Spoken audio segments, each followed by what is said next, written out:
चूमने और चाटने वालों के लिए दुआएं करना, चादरें चढ़ाने वालों के लिए दुआएं करना, शबे बारात के दिन पुख्ता कब्रों पे जाके अगर बत्तियां और लालटेनें जलाकर उनके लिए दुआएं करने वालों, सोचो मोहम्मद रसूलुल्लाह को अपनी मां की कब्र पर मग़फ़िरत की दुआ करने की इजाजत है। तुम उनसे भी ज्यादा बढ़ गए हो, तुम्हारी दुआ कबूल होगी। सोचिए, जब अल्लाह ने मोहम्मद रसूलुल्लाह को अपने माँ की कब्र पर मग़फ़िरत की दुआ करने की इजाजत नहीं मिली तो अल्लाह के नबी ने कहा इस्ताज़न्तुहु अन अज़ूर क़ब्रहा, आय अल्लाह फिर मुझे इजाजत दे कि मैं अपने माँ की कब्र की ज़ियारत कर लिया करूं, कभी कभी आऊं और माँ की कब्र को देखकर चला जाया करूं। अपने माँ की कब्र को देखने की इजाजत दे दे, मैं अपने माँ की कब्र को कभी कभी आकर उसको देखकर चला जाया करूं। तो अल्लाह ताला ने आपको इस बात की इजाजत दे दी। कब्र देखने में, अपने माँ को याद करने में कोई हर्ज नहीं। आओ कब्र देखकर चले जाओ, रोना भी हो तो रो लो, चले जाओ। ये गम और फितरती गम के आंसू हैं, ठीक है चले जाओ, लेकिन मग़फ़िरत की दुआ मत करना। जब अल्लाह के नबी को कब्र की ज़ियारत करने की इजाजत मिल गई तो आपने मुसलमानों से कहा, सहाबा से फरमाया फज़ूरुल क़ुबूर फ़इन्नहा तुज़क्किरुकुमुल मौत, मेरे सहाबियों तुम भी कब्रों की ज़ियारत किया करो, क्योंकि कब्रों की ज़ियारत करने से मौत याद आती है। वो कब्र पे जाओगे तो वो कब्र। अस्सलामु अलैकुम व रहमतुल्लाहि व बरकातुहू।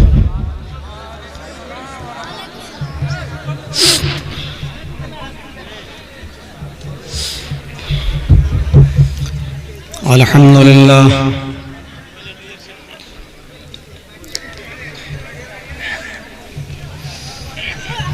अल्हम्दुलिल्लाह नहमदुहु व नस्तईनुहु व नस्तगफिरुह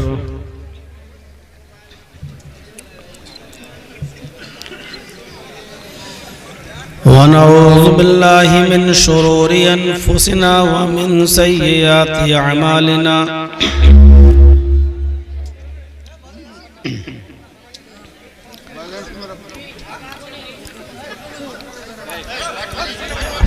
मन यहदिहिल्लाहु फला मुज़िल्ल लहु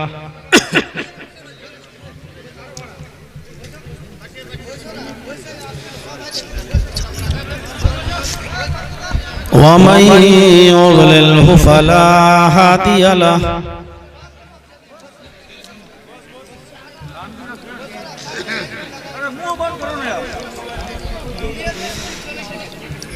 वअशहदु अल्ला इलाहा इल्लल्लाह वहदहु ला शरीक लहु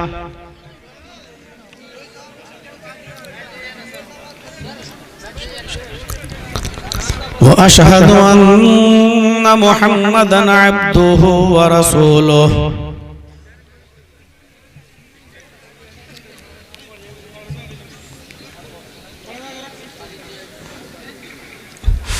अम्मा बाद फ़इन्न खैरल हदीस किताबुल्लाह व खैरल हदी हदी मुहम्मदिन सल्लल्लाहु अलैहि वसल्लम व शर्रुल उमूरि मुहदसातुहा व कुल्लु मुहदसतिन बिदअह व कुल्लु बिदअतिन ज़लालह व कुल्लु ज़लालतिन फिन्नार।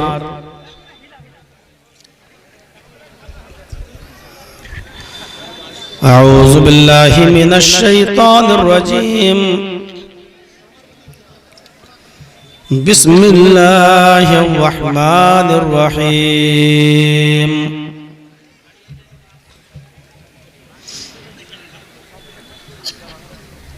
लक़द कान लकुम फ़ी रसूलिल्लाहि उस्वतुन हसना।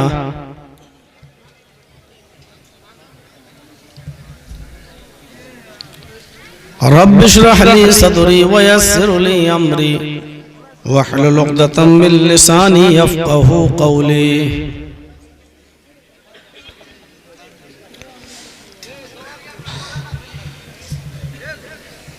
लायक़ सद एहतराम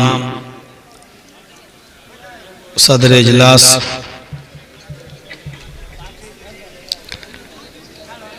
और इस स्टेज पर जलवा फरोज फजीलत शेख तौहीद आलम सलफ़ी हफिज़हुल्लाह नाज़िम इजलास जनाब तस्नीम कौसर साहब, इस इजलास के रूह रवां फजीलत शेख फैसल तैमी साहब और स्टेज पर बैठे हुए दीगर मुअक्कर उलमाए किराम और इलाके के बावकार अहबाब,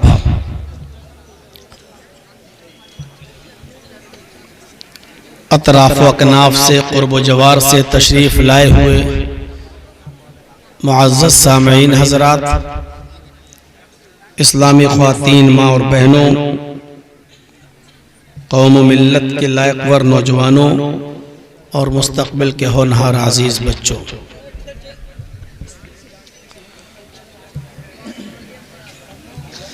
सुपौल का एरिया मेरे लिए कोई नया एरिया नहीं है। ये अलग बात है कि मैं इस इलाके में कुछ कम आता हूँ, लेकिन जब भी आया आप लोगों की मोहब्बत, आप लोगों का प्यार हमेशा मिला। एक भारी तादाद की शक्ल में दिखाई दिया और मुझे इस बात का अच्छी तरीके से एहसास है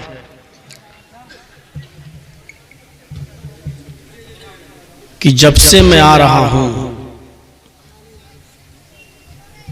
तकरीबन 1999 से मैंने तकरीर करना जब शुरू की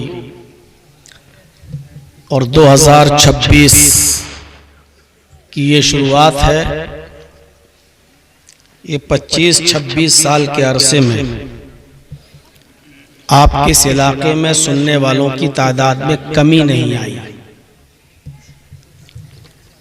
जब भी मैं आया पहले की तादाद से ज्यादा तादाद उसके दूसरे इजलास में आप लोगों ने दिखाई। तो जिस तरह आप लोगों को जलसों से मोहब्बत है, मैं गुजारिश करता हूँ उसी तरीके से उलमा को सुनने से भी मोहब्बत करें और इंतहाई संजीदगी और सादगी के साथ, मतानत के साथ आप किताब व सुन्नत पर मबनी बातें सुने। मैं दुआ करता हूँ अल्लाह तबारक व तआला से कि जो बातें अब तक कही जा चुकी हैं और कही जाने वाली हैं, अल्लाह ताला हम कहने वालों को भी और सुनने वालों को भी अमल की पूरी पूरी तौफीक अता फरमाए। जो आयत करीमा मैंने आपके सामने आज तिलावत की है वो पूरी आयत नहीं है, एक टुकड़ा है। लक़द कान लकुम फी रसूलिल्लाहि उस्वतुन हसना लिमन कान यरजुल्लाह वल यौमिल आखिर व ज़करल्लाह कसीरा।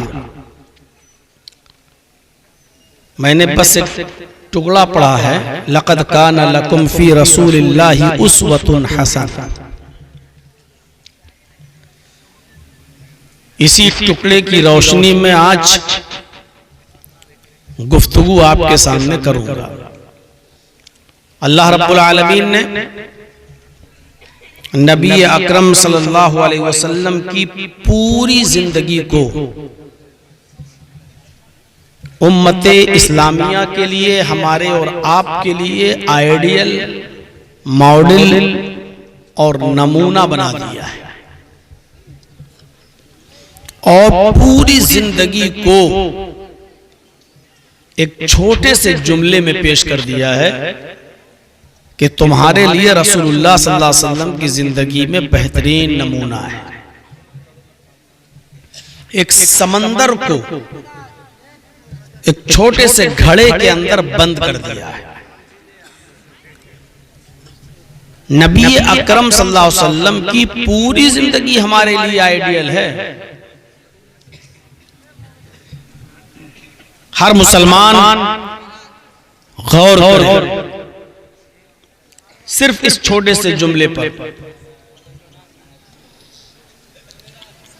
आपका उठना, आपका बैठना, आपका लेटना, आपका सोना, आपका जागना, आपका खाना, आपका पीना, आपका चलना, आपका फिरना, आपका शादी और ब्याह करना, यहां तक कि आपका नमाज पढ़ना, रोजा रखना, हज करना, ज़कात देना, अलगर्ज जिंदगी में पेश आने वाले तमाम मामलात में हमारे लिए मोहम्मदुर रसूलुल्लाह की जिंदगी को अल्लाह ने नमूना बनाया है। इसका मतलब समझ रहे हैं आप? इसका मतलब है कि उठो वैसे जैसे नबी उठते थे, बैठो वैसे जैसे नबी बैठते थे, चलो वैसे जैसे नबी चलते थे, खाओ और पियो वैसे जैसे नबी खाते और पीते थे, शादियां वैसे करो जैसे नबी ने करके दिखाई। जब दुनियावी मामलात में हम नबी को नहीं छोड़ सकते तो इबादियात के मामले में हम नबी को कैसे छोड़ सकते हैं? नमाज भी वैसे पढ़ो जैसे नबी पढ़ते थे, ज़कात भी वैसे दो जैसे नबी ने बताई, हज भी वैसे करो जैसे नबी ने बताया, रोजा भी वैसे रखो जैसे नबी ने रख कर दिखाया।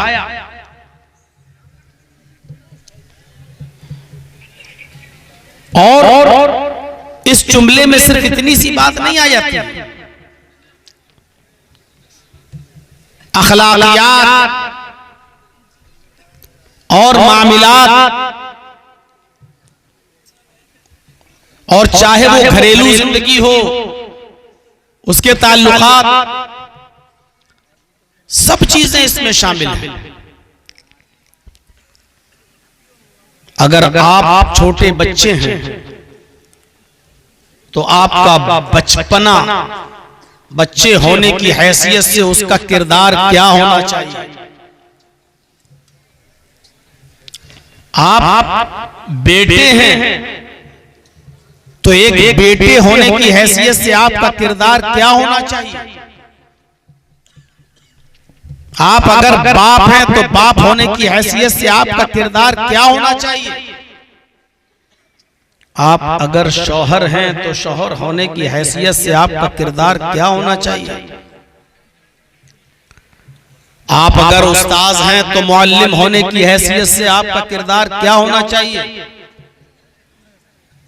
आप अगर बिजनेसमैन हैं तो एक बिजनेसमैन होने की हैसियत से, एक ताजिर होने की हैसियत से आपका किरदार क्या होना चाहिए?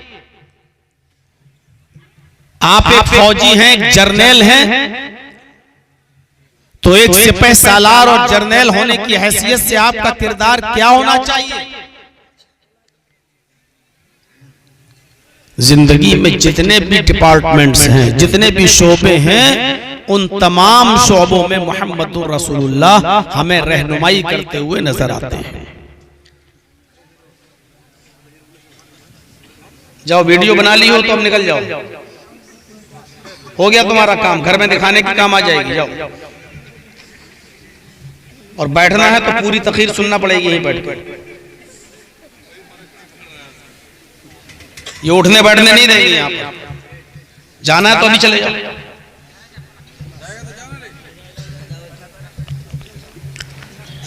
तो हमें ये देखना है, देखता हूं आप कितनी दिल जमाई के साथ सुनते हैं। नबी अकरम सल्लल्लाहु अलैहि वसल्लम के बचपन से मैं शुरुआत करता हूं। आपका किरदार क्या था? अल्लामा इब्न हिशाम ने सीरतुल नबी के अंदर नकल किया है कि जब आमीना के पेट से आप बाहर आए, नबी अकरम जब पैदा हुए, जब आप आमीना के पेट से बाहर आए, जिस दिन आप पैदा हुए उसी दिन कैसरो किसरा के ऐवानों में जलने वाले चिराग बुझ गए। ये बड़े हुक्मरां कहलाते थे, कैसर और किसरा। इनके ऐवानों में, इनके दरबारों में हमेशा चिराग जलता रहता था, कभी बुझता नहीं था।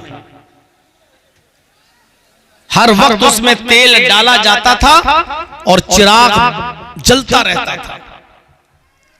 जैसे आप दिल्ली जाइए इंडिया गेट पर, तो आप देखेंगे कि शहीदों की आत्मा को शांति पहुंचाने के लिए वहां एक मशाल जलती रहती है और शीशे के फ्रेम में उसको पैक कर दिया गया है। वो मशाल हमेशा जलती रहती है, रात हो, दिन हो, सुबह हो, शाम हो, वो बुझती नहीं। ऐसे ही कैसरो किसरा के ऐवानों में चिराग जलते रहते थे, वो बुझते नहीं थे। जिस दिन मोहम्मद इब्न अब्दुल्लाह अपनी मां के पेट से बाहर आए, पैदा हुए, उसी दिन कैसरो किसरा के ऐवानों में जलने वाले चिराग बुझ गए। उसको बड़ा ताज्जुब हुआ कि क्या हुआ, अचानक हमारे चिराग कैसे बुझ गए? न तेज आंधी आई, न तेज तूफान आया, न तेज बारिश हुई, न तेज हवा चली, फिर हमारे चिराग कैसे बुझ गए? अपनी आस्था के मुताबिक नुजूमियों को बुलाया, काहिनों को बुलाया। जैसे हम लोग बदअकीदा लोग ज्योतिषियों के पास जाते हैं, अपने हाथ की हस्तरेखा दिखाने लगते हैं कि देखिए तो मेरे हाथ की रेखा क्या बता रही है। नुजूमियों को बुलाया गया, काहिनों को बुलाया गया, बड़े बड़े नुजूमी आए, बड़े बड़े काहिन आए, हम कह सकते हैं ज्योतिषी आए। सुबह से लेकर शाम तक गौर करने लगे कि आखिर चिराग क्यों बुझ गया। और शाम तक एक ज्योतिषी इस नतीजे पर पहुंचा, एक काहिन इस नतीजे पर पहुंचा, जो उस इलाके का बड़ा काहिन माना जाता था। उसने ये डिक्लेयर किया, उसने ये फैसला सुनाया, आए हुक्मरानों, तुम्हारे दरबारों में, तुम्हारे ऐवानों में जलने वाले ये चिराग इसलिए बुझ गए कि आज कोई एक ऐसी हस्ती पैदा हुई है, आज कोई एक ऐसी शख्सियत नमूदार हुई है, इस धरती पर आज किसी ऐसी हस्ती ने जन्म लिया है।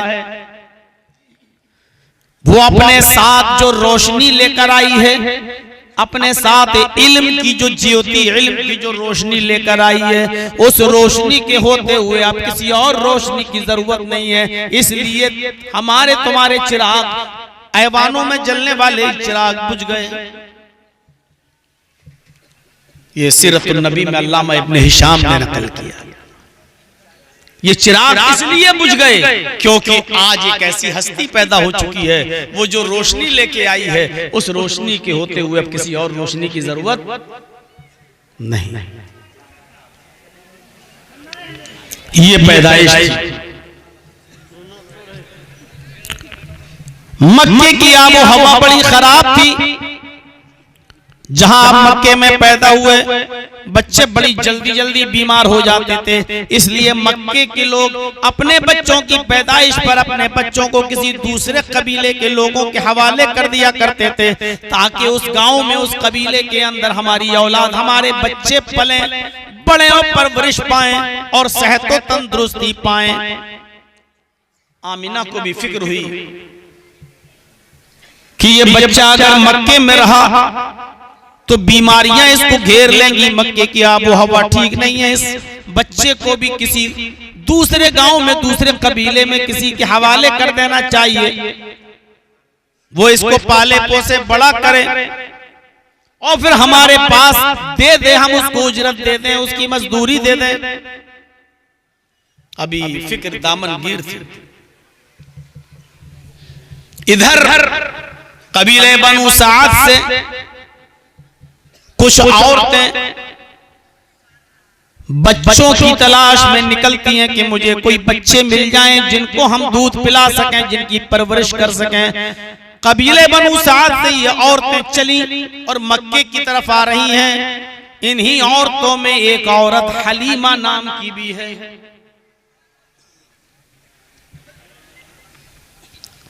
हलीमा नाम की एक औरत भी है, लेकिन ये अपने साथ जो सवारी लेकर आई है, ऊंटनी या गधी, जो भी सवारी थी इसके पास, वो इतनी लागर थी, इतनी नहीफ थी, इतनी कमजोर थी कि 100 कदम चलती हांफने लगती,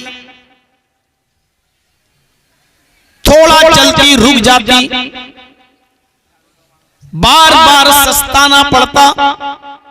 और हलीमा की सहेलियां कहने लगी, अरे हलीमा तू कौन सी सवारी लेकर चली है? ये तो मक्का पहुंचते पहुंचते हमें भी बूढ़ा कर देगी। कौन सी सवारी लेके आई है? कितना तेरा इंतजार करेंगे? हमें मक्के भी पहुंचना है, बच्चे भी ढूंढना है। हलीमा कहती है, मेरी सहेलियों, मुझे अपने साथ में लेकर चली हो तो साथ में लेकर चलना, मुझे बीच रास्ते में छोड़ न देना। मैं अकेले कहां भटकूंगी? साथ में आई हूं तो साथ ही में चलूंगी, थोड़ी देर ही सही, लेकिन मुझे भी अपने साथ लेकर चलो। 3 दिन का सफर 5 दिन में पूरा होता है। कबीले बनु साद से चलने वाली ये औरतें 3 दिन के बजाय 5 दिन के बाद मक्के में पहुंचती हैं। ऐसी मरियल सवारी थी हलीमा की। और फिर पहुंचने के बाद सब अलग अलग हो जाती हैं, जाओ बच्चे ढूंढो, तलाश करो। और हम लोग सब साथ में ही यहां से फिर चलेंगे अपने गांव, अपने वतन, अपनी बस्ती। आगे आमीना का अपना बयान है। कबीले बनु साद से जो औरतें आई थी, उनमें से कोई औरत ऐसी नहीं थी जो मेरे घर तक ना आई हो। हर औरत मेरे घर तक आई। मेरे बच्चे को देखा, मोहम्मद को, तो देखते ही लट्टू हो गई। इस बच्चे को मैं रखूंगी, इस बच्चे को मैं पालूंगी, इस बच्चे को मैं दूध पिलाऊंगी, इस बच्चे की परवरिश मैं करूंगी। कोई औरत ऐसी नहीं जो ना आई हो। आई हो, मेरे बच्चे को देखा, उसने मुझसे मेरे बच्चे को छीन लिया। मैं इसको दूध पिलाऊंगी, मैं लेकर जा रही हूं। और मैं तैयार हो जाती, ठीक है। जब मैं राजी हो जाती कि इस बच्चे को तुम दूध पिलाना चाहती हो, पिलाओ, अपने घर ले जाना चाहती हो, ले जाओ, तो फिर वो औरत कहती, आमीना, इस बच्चे के बाप से नहीं मिलवाओगी, इस बच्चे के बाप से मुझे मिलवा दो, ताकि मैं उससे कुछ लेन देन की बात कर लूं। जब 4 साल, 5 साल, 6 साल के बाद जब ये बच्चा मैं लौटाऊंगी, खिला पिला कर बड़ा करके जब इस बच्चे को मैं तुम्हारे हवाले करूंगी, तो तुम्हारा शौहर इस बच्चे का बाप मुझे नजराना क्या देगा, मुझे तोहफा क्या देगा, मुझे उजरत क्या देगा, मुझे मजदूरी क्या देगा, मैं कुछ बात कर लूं। आमीना कहती, जब वो मुझसे पूछती इस बच्चे के बाप से मिलवाओ, तो मेरा जवाब ये होता, मेरी बहन, इस बच्चे का बाप जिंदा नहीं है। इस बच्चे का बाप तो इसके पैदा होने से 2 महीने पहले ही इंतकाल कर गया। जैसे ही वो औरत ये सुनती कि इस बच्चे का बाप मर गया, इस बच्चे का बाप जिंदा नहीं है, वो बच्चा मेरी गोद में डाल देती और कहती आमीना सॉरी, मैं तेरे बच्चे को नहीं खिला सकती, पिला सकती, परवान चढ़ा सकती, परवरिश कर सकती, मेरे अंदर इतनी हिम्मत नहीं है। मैं चाहती हूँ कि मैं बच्चे को पालूं तो मुझे कुछ अच्छी मजदूरी मिले, तू मुझे क्या दे देगी? इस बच्चे का तो बाप ही जिंदा नहीं है। वो बच्चा छोड़ के चली जाती। जितनी औरतें कबीले बनु साद से चली, हर एक औरत मेरे पास आई, सबने बच्चा लिया, लेकिन सुना कि इस बच्चे का बाप जिंदा नहीं, छोड़ के चली गई। हलीमा भी मेरे पास आई, हलीमा ने भी इस बच्चे को लपक लिया और जब सुना कि इस बच्चे का बाप जिंदा नहीं तो हलीमा ने भी बच्चा छोड़ दिया, वो भी मक्के में आगे बढ़ गई। कुदरत देखिए, कबीले बनु साद से जितनी औरतें चली सबको बच्चे मिल गए दूध पिलाने के लिए मक्के में, लेकिन हलीमा को कोई बच्चा नहीं मिला। भाई आप लोग चुप होंगे या नहीं होंगे, या फिर मैं ही हो जाऊं, रोक दूं अपनी तकरीर? भाई आप अगर इधर शोर करेंगे तो हम और मौलवियों की तरह नहीं है कि हम बोल पाएंगे, हम डिस्टर्ब होते हैं। भाई आवाज नहीं लगाई होगी, बस हो गया, मैं नहीं बोल पाऊंगा ऐसा। जो लोग मोबाइल में वीडियो बना रहे हैं उनके मोबाइल छीनिए आप, ये दूसरे लोगों को डिस्टर्ब करते हैं। पीछे वाले बैठ जाइए आप लोग, शान नहीं खड़ी जाएगी।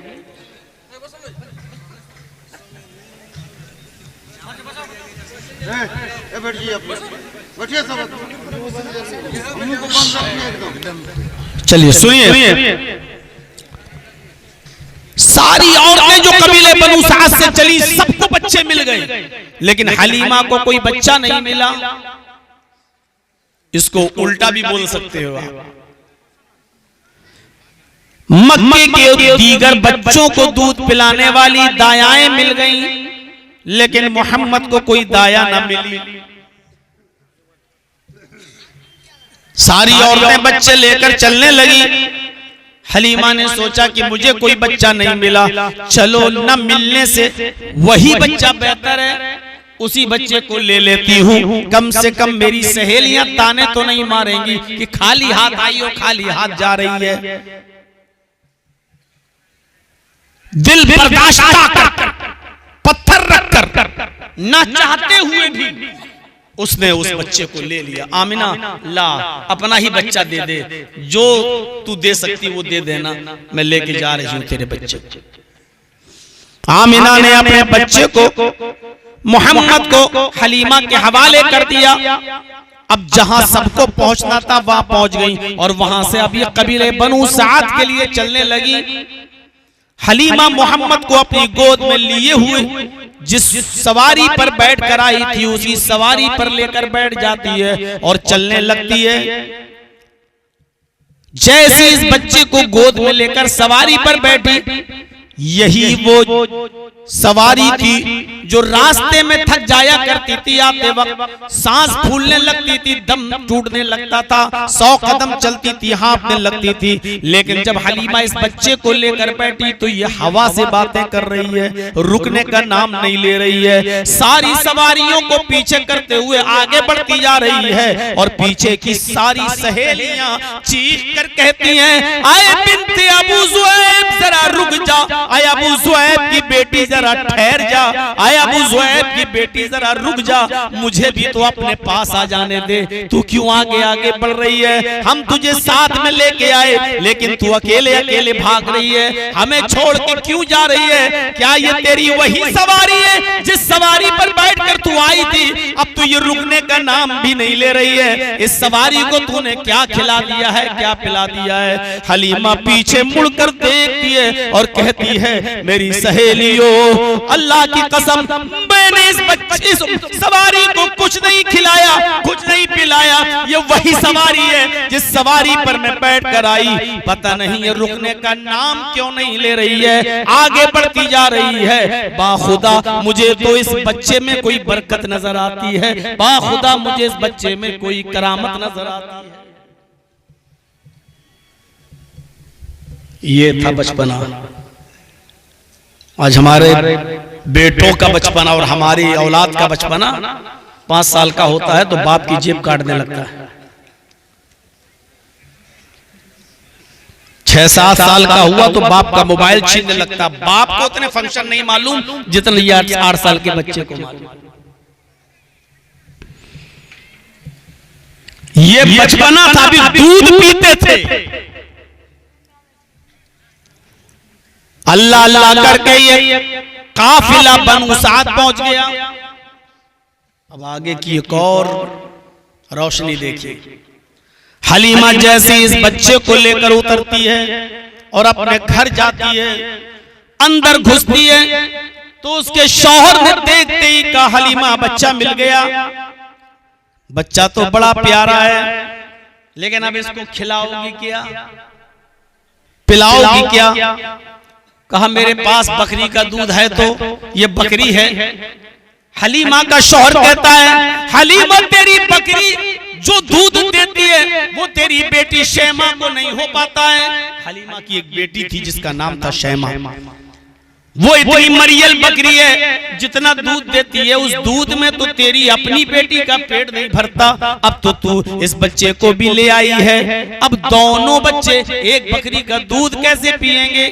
हलीमा कहती है अब दोनों ही मेरे बच्चे हैं, अब जो भी हो अब दोनों को आधा आधा देना है। मैं भी अब अपना भी दूध पिलाऊंगी और बकरी का भी। हलीमा ने कहा मेरे शौहर जरा बर्तन उठा कर दे दो, इस बकरी का दूध दोती हूँ और दोनों बच्चों को पिलाती हूँ, मैं अपनी शैमा को भी और इस मोहम्मद को भी। हलीमा के शौहर ने मुर्दा दिल से बर्तन उठाकर दे दिया, ले अब लाई हो तो पालो। हलीमा आगे बढ़ती है बर्तन लेकर और बकरी के थन में पानी मारती है और बकरी के थन को हाथ लगाकर जब दोहना शुरू करती है तो वो बकरी ऐसे दूध देती है जैसे सावन भादों की बारिश हो रही है। पूरा बर्तन भर गया। हलीमा का शौहर कहता है आए हलीमा किस बच्चे को लेकर तू आई है? हलीमा कहती है मुझे भी पता नहीं, मैं मरियल सवारी पर बैठती हूँ तो वो हवा से बातें करने लगती है। इस बच्चे को लेकर घर में आई हूँ तो बकरी हमारी दूध की बारिश कर देती है। आए मेरे प्यारे शौहर, बाखुदा ये बच्चा ही बाबरकत है, इस बच्चे के अंदर ही मुझे बरकत नजर आती है।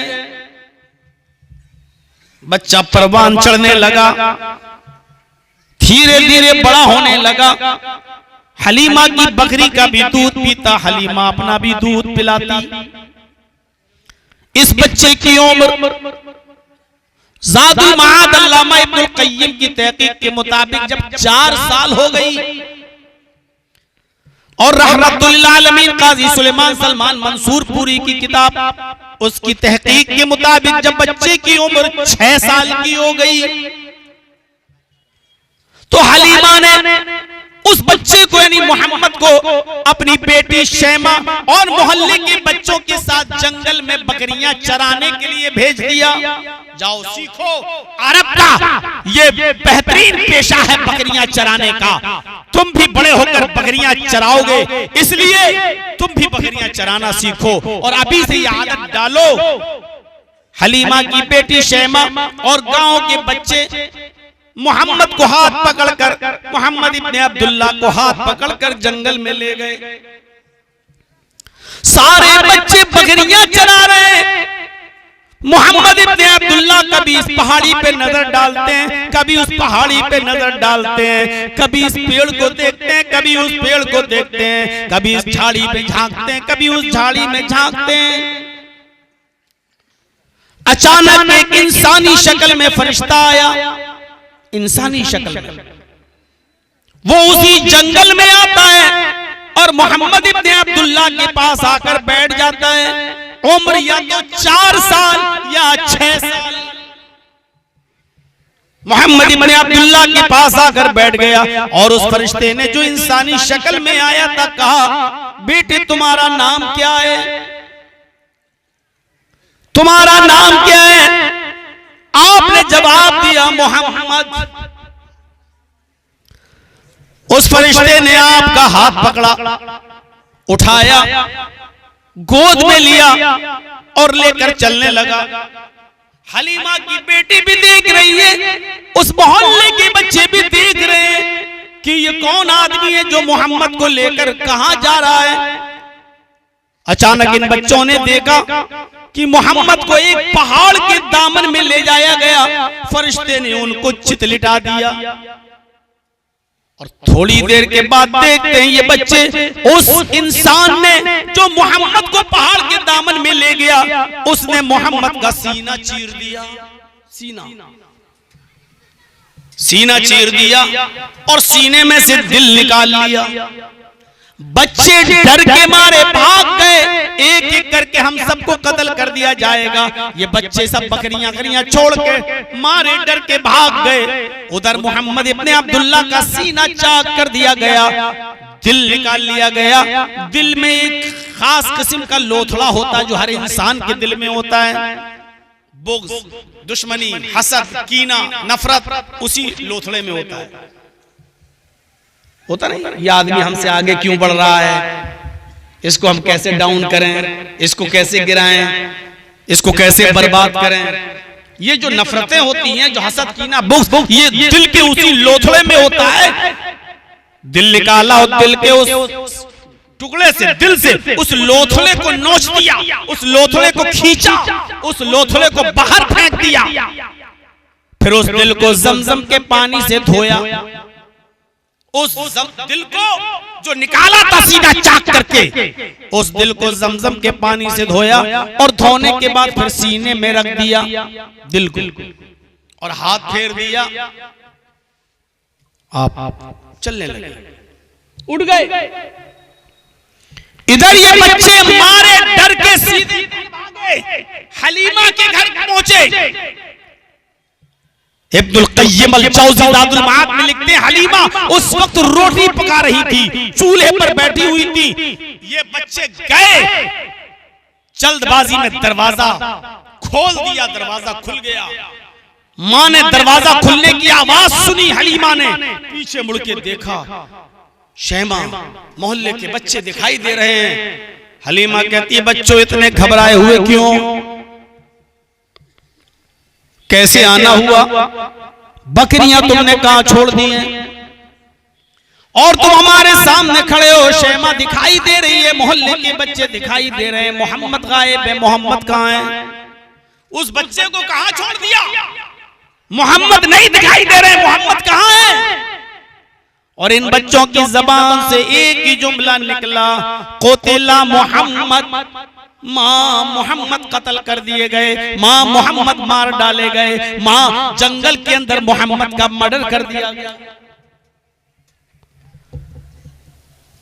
हलीमा ने ये सुना, उसके पैरों के नीचे से जमीन सरक गई, उठी और भागने लगती है।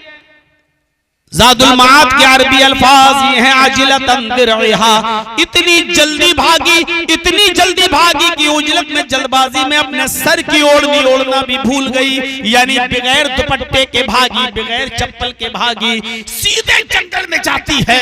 मोहम्मद कत्ल कर दिए गए, मोहम्मद की लाश को कोई खा न जाए, कोई जंगली जानवर उसको नोच न ले। भागती है लाश को अपने कब्जे में करने के लिए, ताकि मैं उसको उसके घर वालों तक तो पहुंचाऊं। मैं हलीमा, मैं आमीना को क्या जवाब दूंगी, अब्दुल मुत्तलिब को क्या जवाब दूंगी।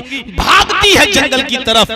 कभी इस झाड़ी में देखती है कि मोहम्मद की लाश ही दिख जाए, नहीं दिखती है। कभी उस झाड़ी में जाती है, नहीं दिखती है। कभी पहाड़ के ऊपर चढ़ती है मोहम्मद को लाश देखने के लिए, लेकिन नहीं दिखती है। अचानक वो पहाड़ के ऊपर चढ़ी है, नीचे झांक कर देखती है तो क्या देखती है कि पहाड़ के दूसरे दामन से मोहम्मद इब्ने अब्दुल्ला टहलते हुए चले आ रहे हैं। जिस्म पर कमजोरी तारी है, चेहरे का रंग पीला पड़ा हुआ है, लेकिन सही सलामत है और टहलते हुए चले आ रहे हैं। जल्दी से वो पहाड़ी से उतरी, दौड़ लगाई और मोहम्मद इब्ने अब्दुल्लाह के पास जाती है और पकड़ के सीने से लगा लेती है। कहती है, मोहम्मद क्या हुआ तुम्हें? ये क्या सुन रही हूं मैं, क्या हुआ तुम्हें? कहा, मां मुझे नहीं मालूम, मैं सिर्फ इतना जानता हूं कि एक आदमी आया, उसने मुझसे नाम पूछा, मैंने नाम बताया मोहम्मद, वो मुझे पकड़कर इस पहाड़ के दामन में लाया, उसने मुझे लिटाया, मेरा सीना चाक कर दिया, उसने दिल निकाला और दिल से लोथड़ा निकाल कर फेंक दिया, दिल को जमजम के पानी से धोया और उसके बाद में दिल को मेरे सीने पर रखकर हाथ फेर दिया। माँ, इसके अलावा मुझे कुछ नहीं मालूम। बेटा, उसने तुम्हारा दिल चीर दिया? हाँ। उस जमाने में मेडिकल साइंस ने इतनी तरक्की नहीं की थी, तेरा दिल सीना चीर दिया गया और तू जिंदा है, पेट फाड़ दिया गया और तू जिंदा है, दिल निकाला, क्या तुमने देखा? मां, मैं सब देख रहा था, सीना चाक किया गया मुझे मालूम है, दिल निकाला गया मैं देख रहा था, दिल से कोई चीज निकाल कर फेंकी जा रही है ये भी मैं देख रहा था, दिल को जब पानी से धोया जा रहा था ये भी मैं देख रहा था, दिल को जब रखा गया तब भी मैं देख रहा था, उसने हाथ फेरा तब भी मैं देख रहा था। बेटे, अब तुम्हें हम अपने घर नहीं रख सकते, तुम ऐसी ऐसी चीजें बतला रहे हो जो अकल में नहीं आती, जो दिमाग में नहीं आती। अगर तुझे कुछ हो गया तो मैं तेरे दादा अब्दुल मुत्तलिब को क्या जवाब दूंगी, तेरी माँ आमिना को क्या जवाब दूंगी? दिल तो नहीं चाहता कि तुझे वापस करूं, लेकिन अब तुझे वापस करना पड़ेगा, क्योंकि तू बातें ऐसी ऐसी बताता है जो दिल गवारा नहीं करता। घर गई, बोरिया बिस्तर बांधा, मोहम्मद उठो चलो, और लेकर मक्का पहुंच जाती है। आमिना, दिल तो नहीं चाहता कि तेरे बेटे को वापस करूं, लेकिन अब रहा भी नहीं जाता। ऐसे ऐसे हालात बताता है, ऐसी ऐसी बातें बताता है जो यकीन नहीं, दिल गवारा नहीं करता। अपनी अमानत पकड़, संभाल अपनी अमानत को। मुझे कुछ मेहनत भी नहीं चाहिए, उजरत भी नहीं चाहिए, मजदूरी भी नहीं चाहिए, इसके वजह से मेरे घर में खैर और बरकत के दरवाजे खुल गए हैं। बस तुझसे कुछ नहीं चाहिए, बस अपनी औलाद को, अपने बेटे को संभाल। वो छोड़कर हलीमा बच्चे को माँ के हवाले करके वापस आ जाती है। इस रोशनी में जरा अपनी औलाद पर भी नजर डालिए मेरे साथियों। ये 6 साल तक ये मामला था, माँ ने पाला। अब 6 ही साल की उम्र में जब हवाले कर दिया गया तो माँ मीना ने कहा, चलो बेटे, हम तुम्हें तुम्हारे नाना और मामू के घर लेके चलते हैं, वहां पर भी 1 आध महीना रह के आते हैं। चलिए, मदीना ले गई। मोहम्मद रसूलुल्लाह के नाना मामू, इनका ननियाल यसरफ, जो मदीना का पुराना नाम था, वहां इनका ननियाल था। आमिना अपने बेटे को लेकर वहां पहुंची। 1 महीना रही मैके में। 1 महीने के बाद जब लौटकर मक्के की तरफ आ रही है और मोहम्मद को अपने साथ लेकर आ रही है, तो लौटते वक्त वो मकाम अबवा पर पहुंची। मकाम अबवा, जब मकाम अबवा पर पहुंची, जहां मोहम्मद रसूलुल्लाह के बाप अब्दुल्ला दफन है, उनकी कब्र है वहां। मकाम अबवा पर पहुंचती आमिना अपने शौहर की कब्र को देखने के लिए, जियारत करने के लिए, तो अपने बेटे मोहम्मद को भी लेके जाती है और कहती है, बेटे तुम बार बार पूछते हो कि मेरे अब्बू कहाँ हैं, मेरे अब्बू कहाँ हैं, सबके पास अब्बू हैं, मेरे अब्बू कहाँ हैं? आओ मैं तुम्हें बताऊं तुम्हारे अब्बू कहाँ हैं। 6 साल के बच्चे को जब मकाम अब्वा पर ले जाती है और वहां अपने शौहर की कब्र, अपने हस्बैंड की कब्र देखती है और अपने बेटे को दिखाती है कि बेटे, ये है तुम्हारे बाप की कब्र, इस कब्र के अंदर तुम्हारे बाप हैं, इस कब्र के अंदर तुम्हारे बाप दफन हैं। 6 साल का बच्चा इतना तो जानता ही है। 6 साल के उस बच्चे ने, मोहम्मद ने अपने बाप की कब्र देखी तो आंखों में आंसू आ गए, आंखों में आंसू आ गए और अपने बाप की कब्र को देखता चला गया। इधर आमिना का हाल इतना बुरा कि अपने शौहर की जुदाई को बर्दाश्त नहीं कर सकी और कब्र को देखकर उसको गशी आने लगी, उसको चक्कर आने लगे। अचानक वो धड़ाम से जमीन पर गिरती है। अपने माँ के जमीन पर गिरने की आवाज को जब मोहम्मद इब्ने अब्दुल्ला ने सुना तो पीछे मुड़ के देखा। जब पीछे मुड़ के देखा तो क्या देखा कि मेरी माँ की भी रूह निकल चुकी है। बाप की कब्र मौजूद, पीछे पलट के देखा तो माँ की भी रूह निकल गई, माँ भी इंतकाल कर गई, माँ भी इस दुनिया से चल बसी।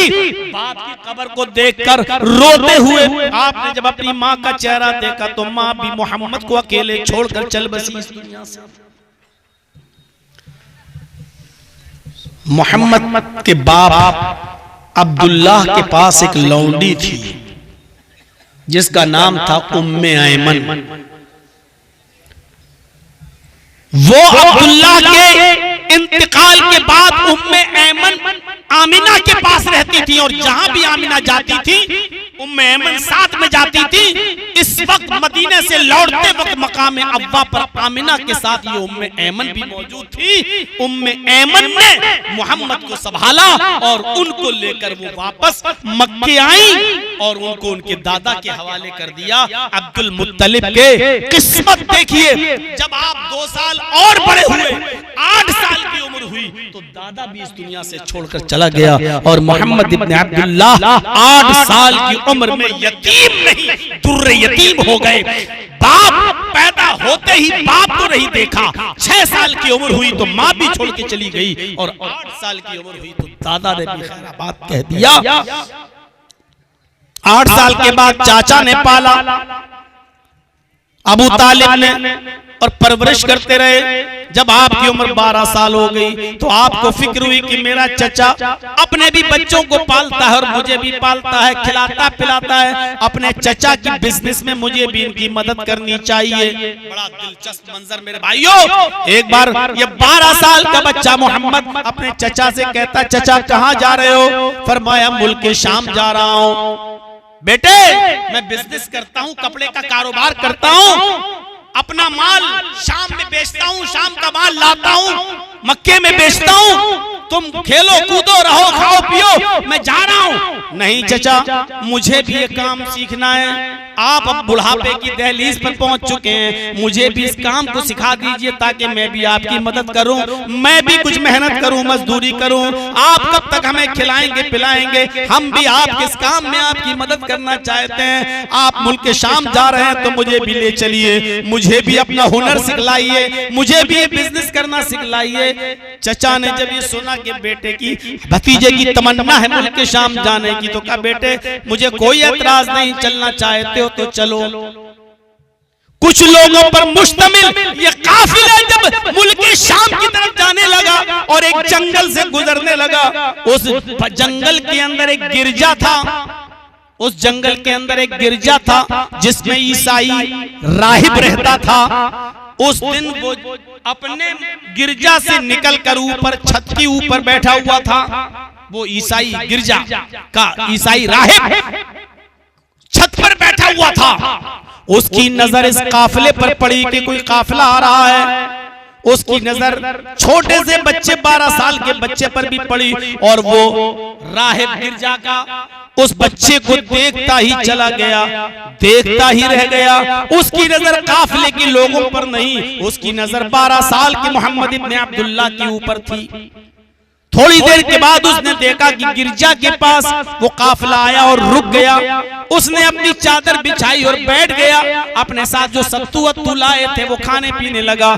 तो बुहैरा चल के आता है, उसका लक़ब बुहैरा था। वो बुहैरा चल के आता है और काफिले से कहता है कि तुम्हारा अमीर सरदार कौन है? लोगों ने बताया अबू तालिब। कहा अबू तालिब, आज तुम लोगों की दावत में अपने पास करना चाहता हूँ, क्या दोपहर का खाना तुम हमारे साथ खाओगे?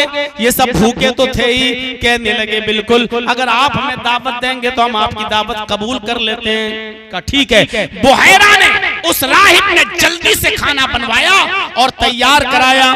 और फिर बुलावा भेजा कि चलो खाना बनकर तैयार हो चुका है। जब खाना बनकर तैयार हो गया और ये सब लोग खाने के लिए पहुंचे तो अबू तालिब ने अपने भतीजे मोहम्मद को वहीं छोड़ दिया सामान के पास। बेटे तुम यहीं रहो, हम खाना खा के जब लौटेंगे तो तुम्हारा खाना वहां से लेते आएंगे। ये काफिला जब गिरजा में घुसता है और दस्तरखान पर बैठता है तो बुहैरा ने कहा तुम लोग खाना खाने आ गए हो, बच्चे को छोड़ दिया है, बच्चा कहाँ है?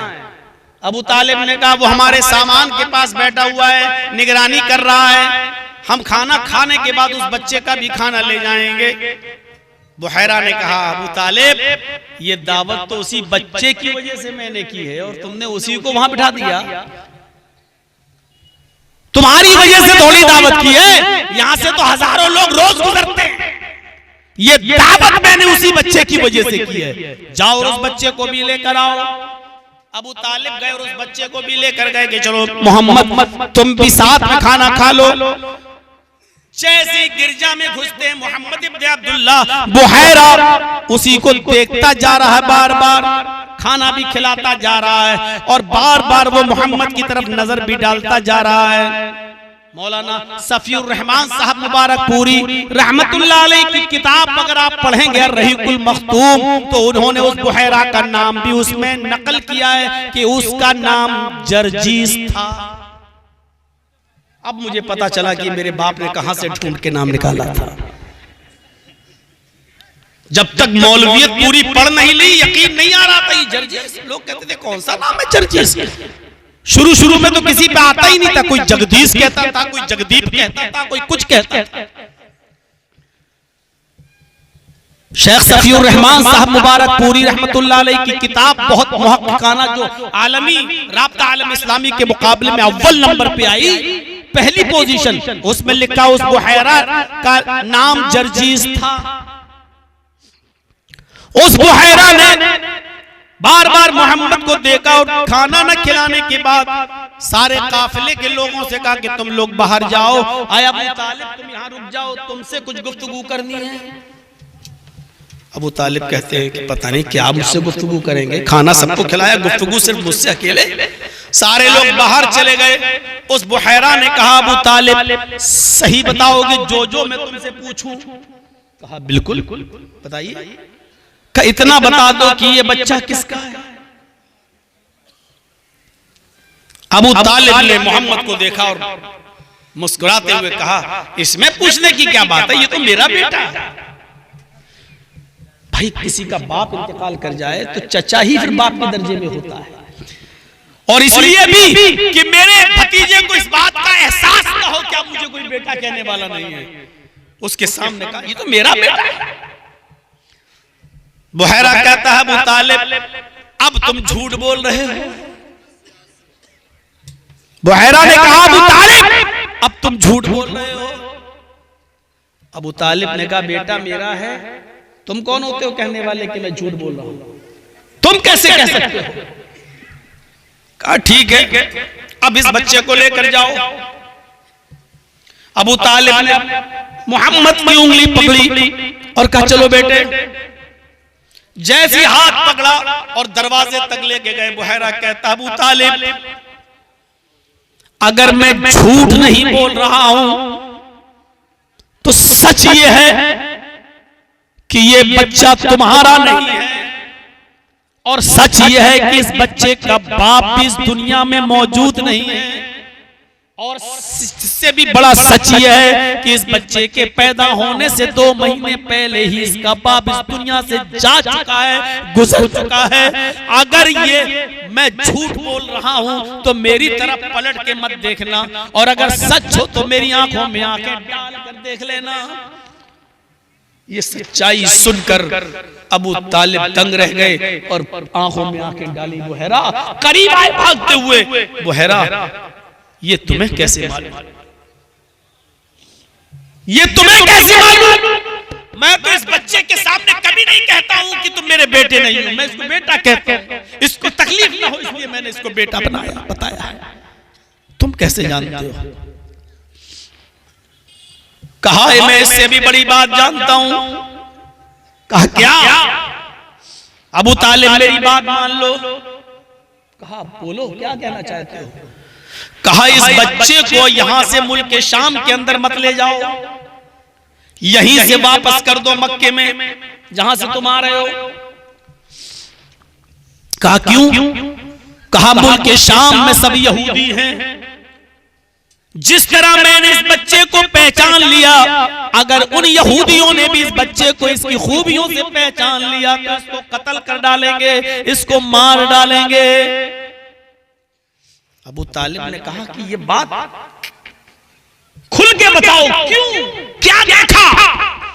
बुहैरा मोहम्मद के पास आकर बैठ गया और हाथ पकड़कर चूमने लगा मोहम्मद का, 12 साल के बच्चे का, और कहा अबू तालिब हाजा सैयदुल आलमीन, हाजा रहमतुल लिल आलमीन, ये सैयदुल आलमीन है, अल्लाह इनको रहमतुल लिल आलमीन बनाकर भेजेगा, अल्लाह इनको पैगंबर बनाकर भेजेगा। मेरी किताबों में आखिरी नबी की जो पेशीन गोइयां हैं, भविष्यवाणियां हैं, वो सब इस बच्चे के अंदर पाई जा रही हैं। आए अबू तालिब, मैं गिरजा के ऊपर छत पर बैठा हुआ था, जब आपका काफिला आ रहा था, मैंने देखा कि ये पेड़, ये पौधे, ये पहाड़, ये पत्थर सब इस बच्चे के सामने झुके जा रहे हैं, सब डालियां इसके सामने झुकी जा रही हैं, और ये सारी चीजें उसी के सामने झुकती हैं जिसको अल्लाह पैगंबर बनाता है, जिसको अल्लाह नबी बनाता है। मैंने तो पहचान लिया है, अगर मुल्क शाम के यहूदी पहचान गए तो इस बच्चे को कत्ल कर डालेंगे, इस बच्चे को मार डालेंगे। आप इस बच्चे को फौरन यहीं से वापस मक्के में पहुंचवा दो। 12 साल की उम्र में बुहैरा की यह गवाही, ये बचपन था। सिर्फ बचपन ही पे अगर बोल दूं तो यही पूरी खत्म हो जाएगी तकरीर। थोड़ा सा आगे बढ़िए। एक इंसान बचपन से गुजारता है तो उसका किरदार क्या होना चाहिए, और उसके बाद जब वो बचपने में होता है तो किसी का बेटा भी होता है, फिर आगे चलकर वो किसी का शौहर बनता है, और शौहर के बाद फिर वो किसी का बाप भी बनता है। आज ये 2-3 चीजें बताऊंगा आपके सामने। बचपन का एक हल्का सा नक्शा खींचा आपके सामने। अब बेटे होने की हैसियत से देखिए क्या किरदार, हमारी औलाद हमारे साथ क्या किरदार अदा करती है। एक बेटे होने की हैसियत से आपका किरदार क्या था। अब्दुल्ला 2 महीने पहले ही इंतकाल कर गए। 6 साल की उम्र थी तो मां भी इंतकाल कर गई। सोचो, ना बाप का प्यार मिला और ना ज्यादा दिन मां का प्यार मिला, ना ज्यादा दिन मां का प्यार मिला।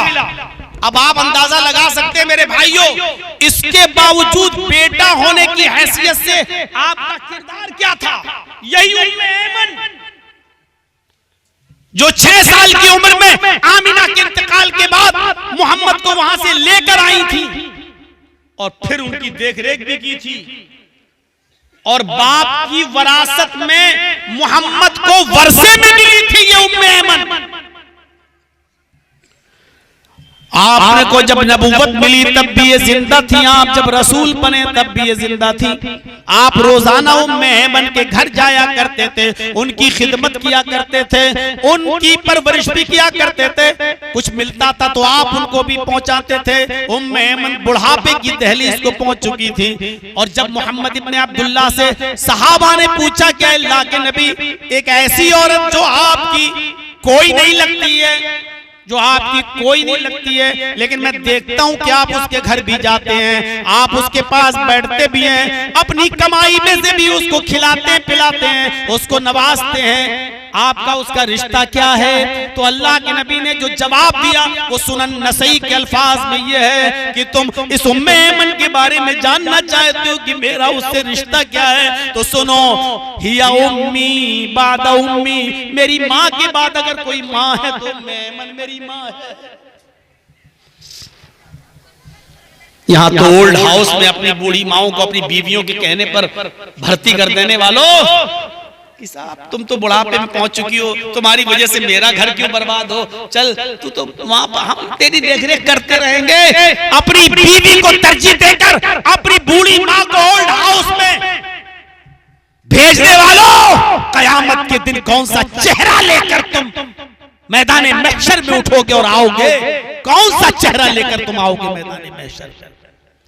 अल्लाह के नबी उसको अपनी मां कह रहे हैं जो आपके बाप अब्दुल्ला की लौंडी है और अब्दुल्ला के इंतकाल के बाद आमीना की खिदमत में लगी रही, और आमीना के इंतकाल के बाद बाप के वर्षे से मोहम्मद को वरासत में मिली है।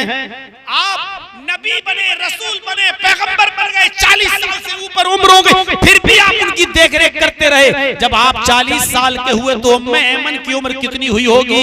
इस बुढ़ापे में भी उनकी खिदमत करते रहे। और लोगों ने पूछा ये क्या रिश्ता है आपका इनसे? तो आपने कहा या उम्मी बादा उम्मी, मेरी माँ के बाद अगर सबसे ज्यादा सबसे बड़ी मेरी माँ कहलाने की हकदार है तो ऐमन है, ये मेरी माँ है मेरी माँ के बाद।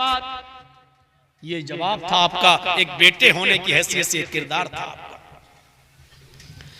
अल्लाह के नबी सहाबा किराम के दरमियान बैठे हुए हैं और सुनो, सुन रहे हो ना? गौर से सुनिए। आप सहाबा किराम के पास बैठे हुए हैं, जैसे आज हम आपको सुना रहे हैं और आप यहां बैठे हुए हैं, ऐसे अल्लाह के नबी सहाबा में कुछ सुना रहे हैं और सारे सहाबा खामोशी के साथ सुन रहे हैं। अचानक आपकी नजर उड़ती और क्या देखते कि कोई बूढ़ी औरत चली आ रही है। आप उसको पहचान नहीं पाए। आप सहाबा किराम को फिर दर्श देने लगे। जब वो औरत थोड़ी देर के बाद लाठी टेकते हुए करीब आती है तो आपने उसको पहचान लिया। सहाबा को खिताब करना, दर्श करना, समझाना छोड़ दिया, उठे और दौड़ते हुए गए, बूढ़ी औरत को पकड़ा, पकड़ के लाए और अपने करीब किया और जो चादर अपने लिए बिछाई थी उस चादर को उठाया और झाड़ा और उस चादर को आपने बिछा दिया और कहा बैठ जाओ। उस चादर पर आपने उस बूढ़ी औरत को बिठाया। सहाबा किराम ये मंजर देखकर कहते हैं ऐ अल्लाह के नबी, ये कौन है जिसके लिए आप उठे, जिसके लिए आप दौड़े, जिसको पकड़ के लाए, जिसको आपने अपने सीने से लगाया, जिसके लिए आपने अपनी चादर बिछाई और जिस पर आप अपने बैठने से पहले आपने इस बूढ़ी औरत को बिठाया। अल्लाह के नबी कहते हैं मेरे साथियों, ये मेरी रजाई माँ हलीमा है, इसने मुझे बचपन में दूध पिलाया है। आए लोगों, इसने मेरी परवरिश की है, ये मेरी रजाई माँ है हलीमा। ये उस माँ के साथ मोहम्मद रसूलुल्लाह का किरदार है जो आपकी सगी माँ नहीं है। सोचो अगर आपकी सगी मां जिंदा होती तो अल्लाह के रसूल का उनके साथ क्या सुलूक होता। ये उस औरत के साथ सुलूक है जिसने सिर्फ अपना दूध पिलाया है, पैदा नहीं किया, उसके साथ ये हुस्न सुलूक है। और सगी मां होती तो आपका हुस्न सुलूक क्या होता? एक जंग हो रही है, उस जंग को कंप्लीट होने के बाद उसमें कुछ कैदी पकड़े जाते हैं, मर्द भी और औरतें भी। कैदी गिरफ्तार हुए, औरतें भी और मर्द भी। माले गनीमत के तौर पर उनका बंटवारा हो गया। कोई किसी को गुलाम के तौर पर दे दिया गया, किसी को लौंडी के तौर पर दे दिया गया। आपको भी कुछ गुलाम या लौंडी मिली। अभी आप इन्हीं चीजों में मगन थे, बंटवारा हो ही रहा था गुलामों का, लौंडियों का। जंग में उन कैदियों को जो कैद किया गया उनका, अचानक एक औरत को आते हुए देखा। आप पहचान गए कि ये हलीमा आ रही हैं, कबीले बनु साद से हैं। आई और कहने लगी मोहम्मद कहाँ है? आपने फरमाया माँ मैं यहाँ हूँ, बोलो जल्दी क्या बात है? फरमाया बेटे ये क्या किया? कहा क्या हुआ? कहा मैंने सुना है कि जंग के अंदर तुमने कुछ कैदियों को अरेस्ट कर लिया है। आपने फरमाया हाँ। कहा उनमें मर्द भी हैं औरतें भी हैं? फरमाया हाँ। आए माँ उसमें मर्द भी हैं औरतें भी हैं और हमारे सहाबा ने उनको कैद किया है। फरमाया बेटे क्या तुम्हें मालूम है वो किस कबीले के लोग हैं? फरमाया नहीं। आए माँ मैं क्या जानूं, वो मुझसे लड़ने आए, सहाबा से लड़ने आए, हमने भी जंग की और वो गिरफ्तार किए गए। कहा मेरे बेटे वो कबीले बनु साद के लोग हैं, जिन औरतों को तुमने गिरफ्तार किया है वो मेरी बहनें, तेरे बाप की बहनें हैं। तुमने अपनी खालाओं को, तुमने अपनी फूफियों को गिरफ्तार कर लिया है। अपना हवाला दिया कि वो हमारी बहनें हैं, हमारे तुम्हारे बाप की बहनें, मेरी बहन। जब तुम मुझे मां कहते हो तो वो तुम्हारी खाला हुई, तुम्हारे बाप की बहनें जो तुम्हारी फूफी हुई। भतीजे तुमने अपनी खालाओं को और अपनी फूफियों को गिरफ्तार कर लिया है। अगर तुम मुझे मां कहते हो तो मेरी गुजारिश है कि इनको छोड़ दो। आपने फरमाया मां रुको, तुम्हारा एहसान है मेरे ऊपर।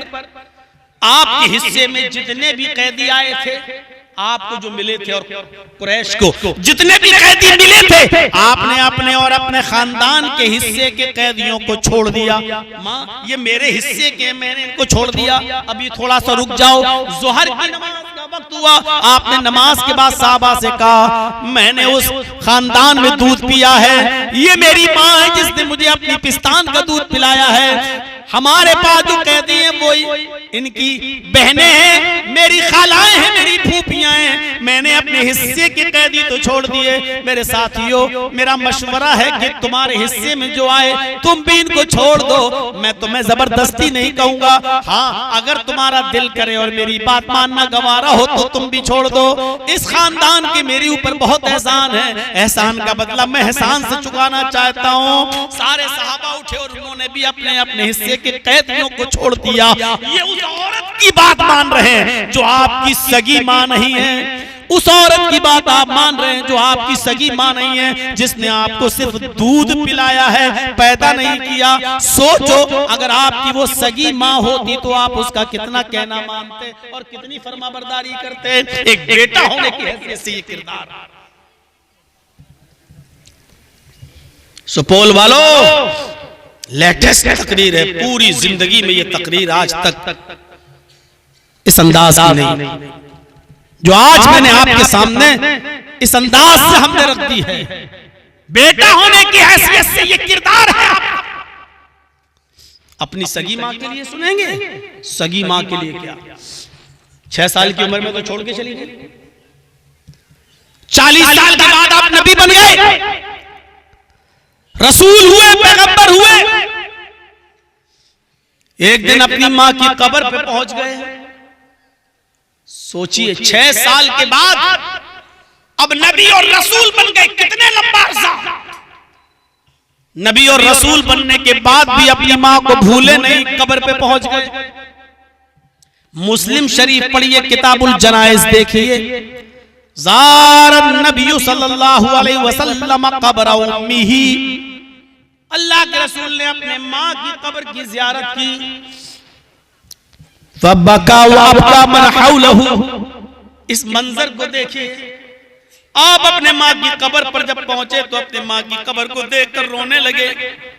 और हदीस के अल्फाज देखो, इतना रोए, इतना रोए, इतना रोए माँ की कब्र पर कि माँ की कब्र पर रोते हुए ऐसा रोए कि आपको जिन सहाबा ने रोते हुए देखा तो वो भी रो पड़े, उनकी आंखों में भी आंसू आ गए। फबका वअबका मन हौलहु, आपके इर्द गिर्द जितने सहाबा थे वो सब रो पड़े, उनकी आंखों में भी आंसू आ गए, आंसुओं के कतरे जमीन पर गिरने लगे।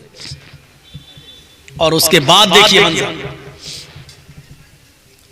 अल्लाह के नबी सल्लल्लाहु अलैहि वसल्लम ने जब सहाबा को भी रोते हुए देखा उसी कब्र के पास, तो आपने अल्लाह से गुजारिश की।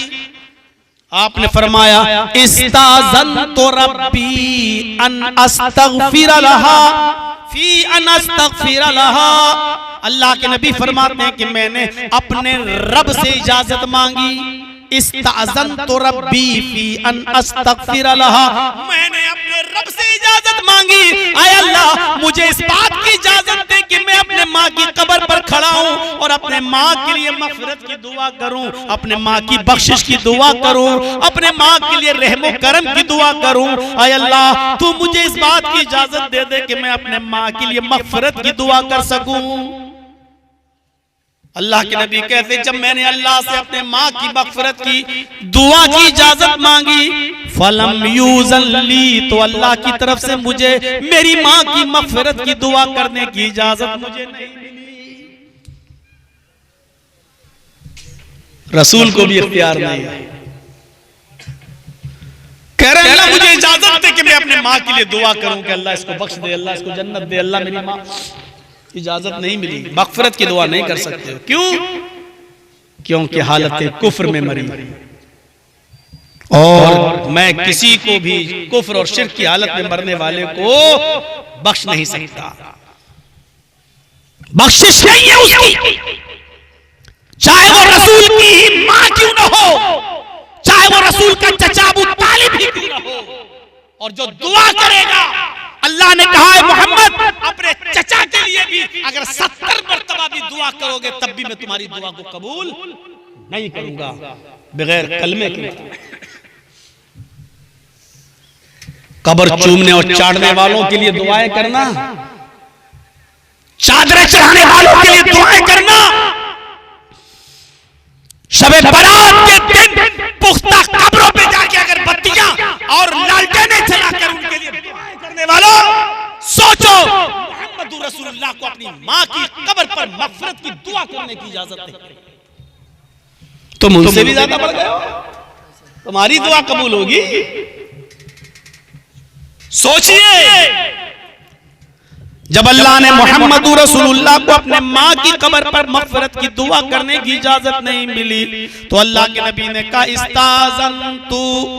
इस्ताज़न्तुहु अन अज़ूर क़ब्रहा, आय अल्लाह फिर मुझे इजाजत दे कि मैं अपने माँ की कब्र की ज़ियारत कर लिया करूं, कभी कभी आऊं और माँ की कब्र को देखकर चला जाया करूं। अपने माँ की कब्र को देखने की इजाजत दे दे, मैं अपने माँ की कब्र को कभी कभी आकर उसको देखकर चला जाया करूं। तो अल्लाह ताला ने आपको इस बात की इजाजत दे दी, कब्र देखने में, अपने माँ को याद करने में कोई हर्ज नहीं। आओ कब्र देखकर चले जाओ, रोना भी हो तो रो लो, चले जाओ, ये गम और फितरती गम के आंसू हैं, ठीक है चले जाओ, लेकिन मग़फ़िरत की दुआ मत करना। जब अल्लाह के नबी को कब्र की ज़ियारत करने की इजाजत मिल गई तो आपने मुसलमानों से कहा, सहाबा से फरमाया फज़ूरुल क़ुबूर फ़इन्नहा तुज़क्किरुकुमुल मौत, मेरे सहाबियों तुम भी कब्रों की ज़ियारत किया करो, क्योंकि कब्रों की ज़ियारत करने से मौत याद आती है। वो कब्र पे जाओगे तो वो कब्र तुम्हें अपनी मौत याद दिलाएगी। कब्रों पर जाओ, कब्र तुम्हें अपनी मौत याद दिलाएगी कि एक दिन हमें भी इस जगह पे आना है। ये माँ होने की हैसियत से किरदार था, बेटा होने की हैसियत से कि अपने माँ की कब्र की ज़ियारत करते। बताओ कितनी बार जाते हो अपने बाप और अपनी माँ की कब्र पर? क्या वो दुआ याद है? क्या आप अपने बाप की कब्र पर जाकर ये दुआ पढ़ सकते हो? अल्लाहुम्मग़फ़िर लहू वरहमहू वआफ़िही वअफ़ु अन्हु वअक्रिम नुज़ुलहु ववस्सिअ मुदख़लहु। क्या आप अपने बाप की कब्र पर जाकर ये दुआ पढ़ सकते हो और अपने बाप के लिए दुआएं, अल्लाह मेरे बाप को बख्श दे, अल्लाह मेरे बाप को जन्नत दे दे? ये तो वो दुआ है जो तुम अपने अल्फाज में मांगते हो। अल्लाह के रसूल ने मय्यत की दुआ को अपने अल्फाज में बताया है कि ये दुआ मांगो जो मैं सिखा रहा हूँ। मांगते हो वो दुआ? कितने लोगों को याद है? अभी खड़ा करके पूछ लूं तो अभी कहेंगे बस मैं ही मिला था खड़ा करने के लिए और किसी पे नजर नहीं गई। मौलाना साहब आपकी पूरे भरे मजमे में मुझे ही को जलील करना था। इसको ये कब्र कौन है जो ये दुआ करे? अपने बाप की कब्र पर जाइए और दुआ किया कीजिए, अल्लाहुम्मा इन काना मुहसिनन फज़िद फी हसनाती, अल्लाह अगर मेरा बाप नेक था तो उसकी नेकियों में इजाफा फरमा, व इन काना मुसीअन फतजावज़ अन सय्यातिही, अल्लाह अगर मेरा बाप बुरा था, मेरी माँ बुरी थी, मेरा भाई बुरा था, मेरी बहन बुरी थी, तो अल्लाह तो उसकी खताओं को माफ फरमा दे, उसको दरगुजर फरमा दे। याद आपको 25 सालों से तकरीरें कर रहा हूं, खड़ा करके पूछो तो अभी नमाज भी याद नहीं होगी सही से,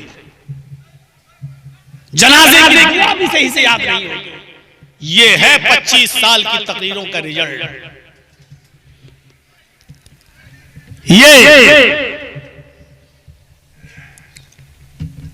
अल्लाह अपनी माँ के लिए दुआ कर रहे हैं, इजाजत नहीं मिली क्योंकि हालत कुफ्र और शिर्क में। अब मत पूछना मौलाना साहब मेरा बाप चादर चढ़ाता था, बेटा बेटी मांगता था, कब्र पे जाता था, ये करता था, वो करता था, उसके सामने झुकता था, बाप मर गया, क्या मैं अपने बाप के लिए दुआएं मग़फ़िरत कर सकता हूं? अब मत पूछना,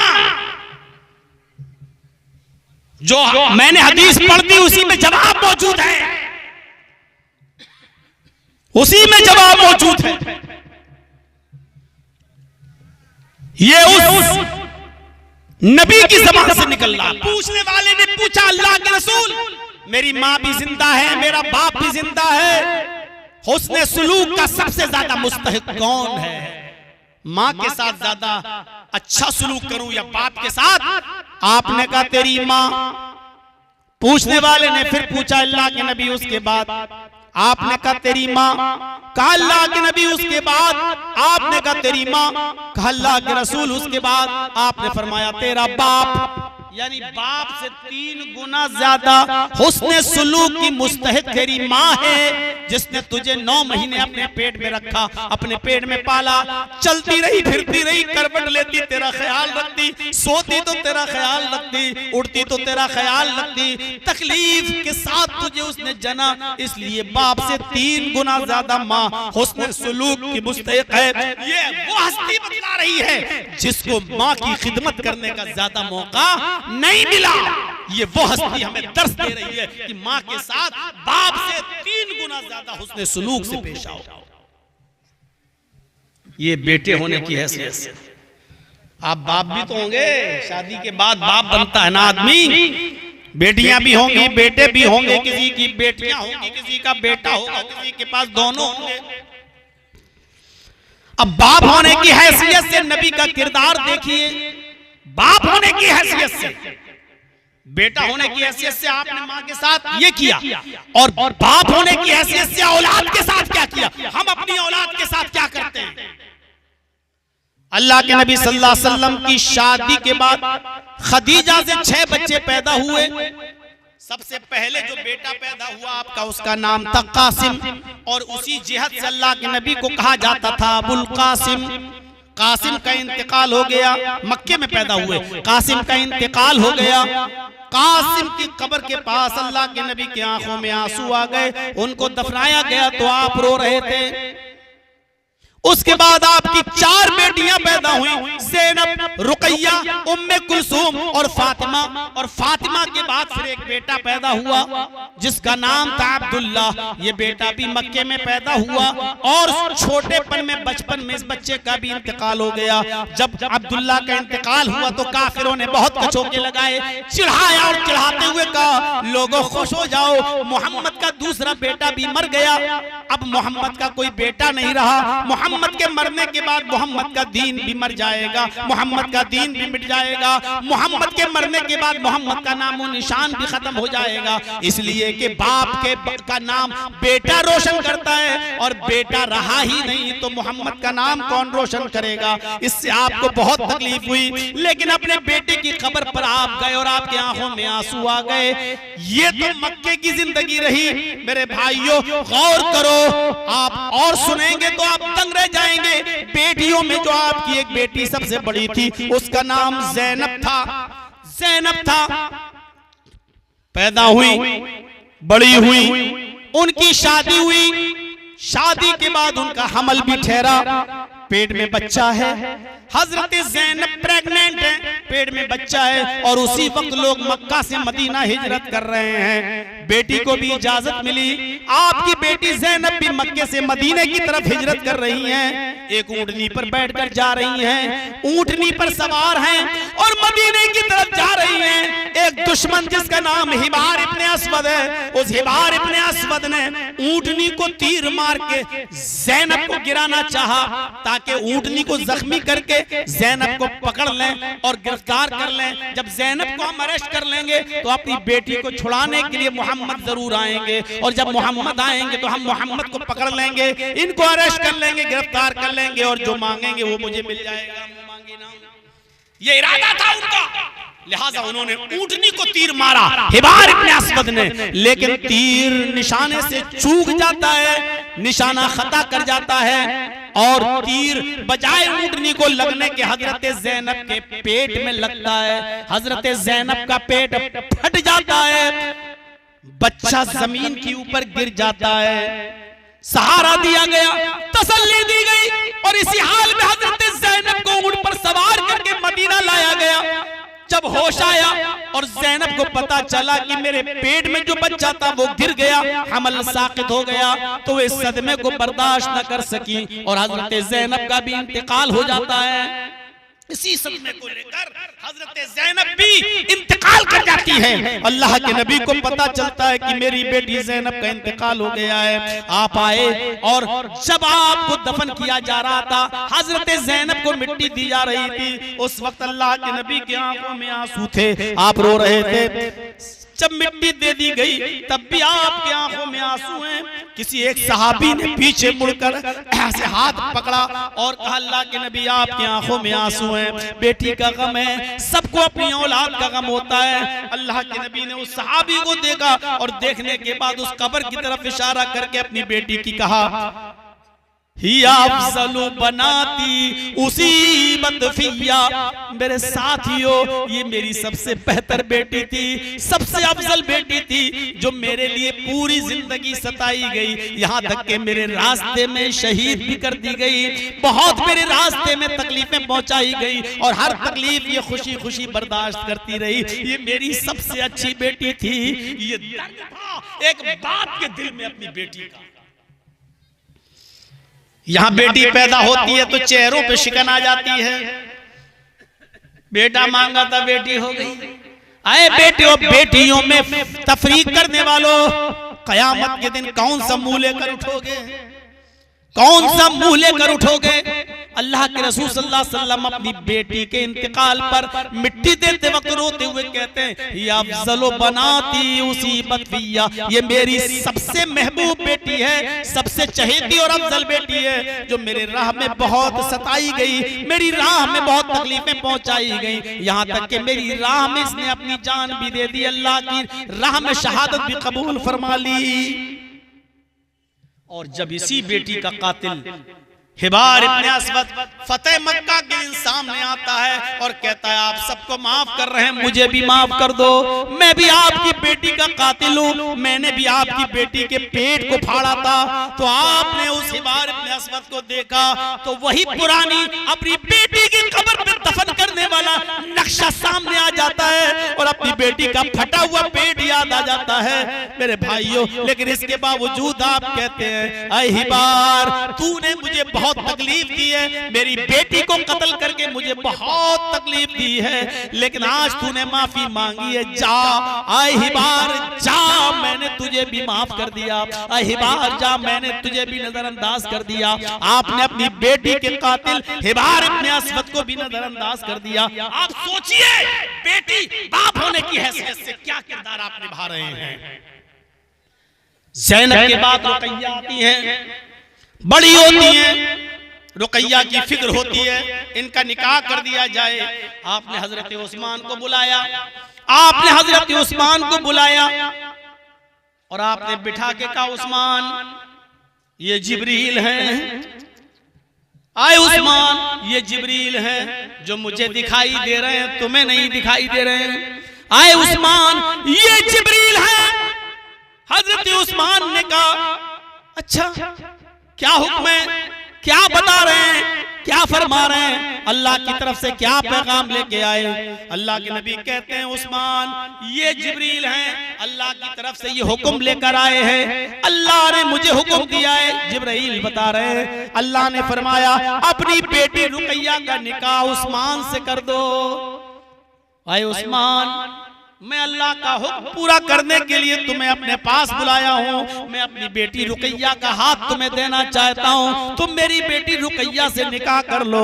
कहा अल्लाह के नबी मैं कैसे इनकार कर सकता हूँ, ये अल्लाह का भी हुक्म है और मेरे नबी की भी ख्वाहिश है, आपकी भी तमन्ना है, तो मैं कैसे ठुकरा सकता हूँ। हजरत रुकैया का निकाह हो जाता है। आप चंद दिन अपनी बीवी रुकैया के साथ रहते हैं। इधर जंगे बदर की तैयारियां होती हैं, पहली जंग शुरू होती है। हजरत उस्मान की बीवी रुकैया, नबी की बेटी रुकैया को चेचक की बीमारी निकली हुई है, चेचक निकल आई है। हजरत उस्मान बदर के मुजाहिदीन में शामिल होना चाहते हैं। अल्लाह के नबी कहते हैं नहीं, आए उस्मान तुम अपनी बीवी की देख रेख करो, उनको बीमारी है, चेचक निकली हुई है, तुम उनकी खिदमत करो, तुम्हें वही सवाब मिलेगा जो मुजाहिद को जंग में लड़ने का मिलता है। अगर हम जंग जीत गए और माल गनीमत लूटा गया तो तुम्हें भी उतना ही हिस्सा मिलेगा जितना हम सबको मिलेगा, सहाबा को मिलेगा, तुम्हें भी हिस्सा दिया जाएगा। तुम मेरी बेटी और अपनी बीवी की खिदमत में लगे रहो। सहाबा जंग कर रहे हैं, लड़ाई लड़ी जाती है, जंग होती है और जंग में जीत भी हासिल होती है। सहाबा को इजाजत मांगी जा रही है, ऐ अल्लाह के नबी आज हम जंग जीत गए हैं। 70 काफिरों को मारा और 70 काफिरों को कैद किया गया। अल्लाह के रसूल बड़ी खुशी मिली है, क्या हम जश्न मना सकते हैं? आपने कहा हाँ, शरीयत के दायरे में रहते हुए खुशी मना सकते हो। आज अल्लाह ने तुम्हें और हमें बहुत बड़ी खुशी से नवाजा है, आप इसमें अल्लाह का शुक्र अदा करो। खुशियां मना सकते हो लेकिन जाहिलियत वाली नहीं, गुनाह वाली नहीं। खुशी का जो अंदाज है वो मना सकते हो।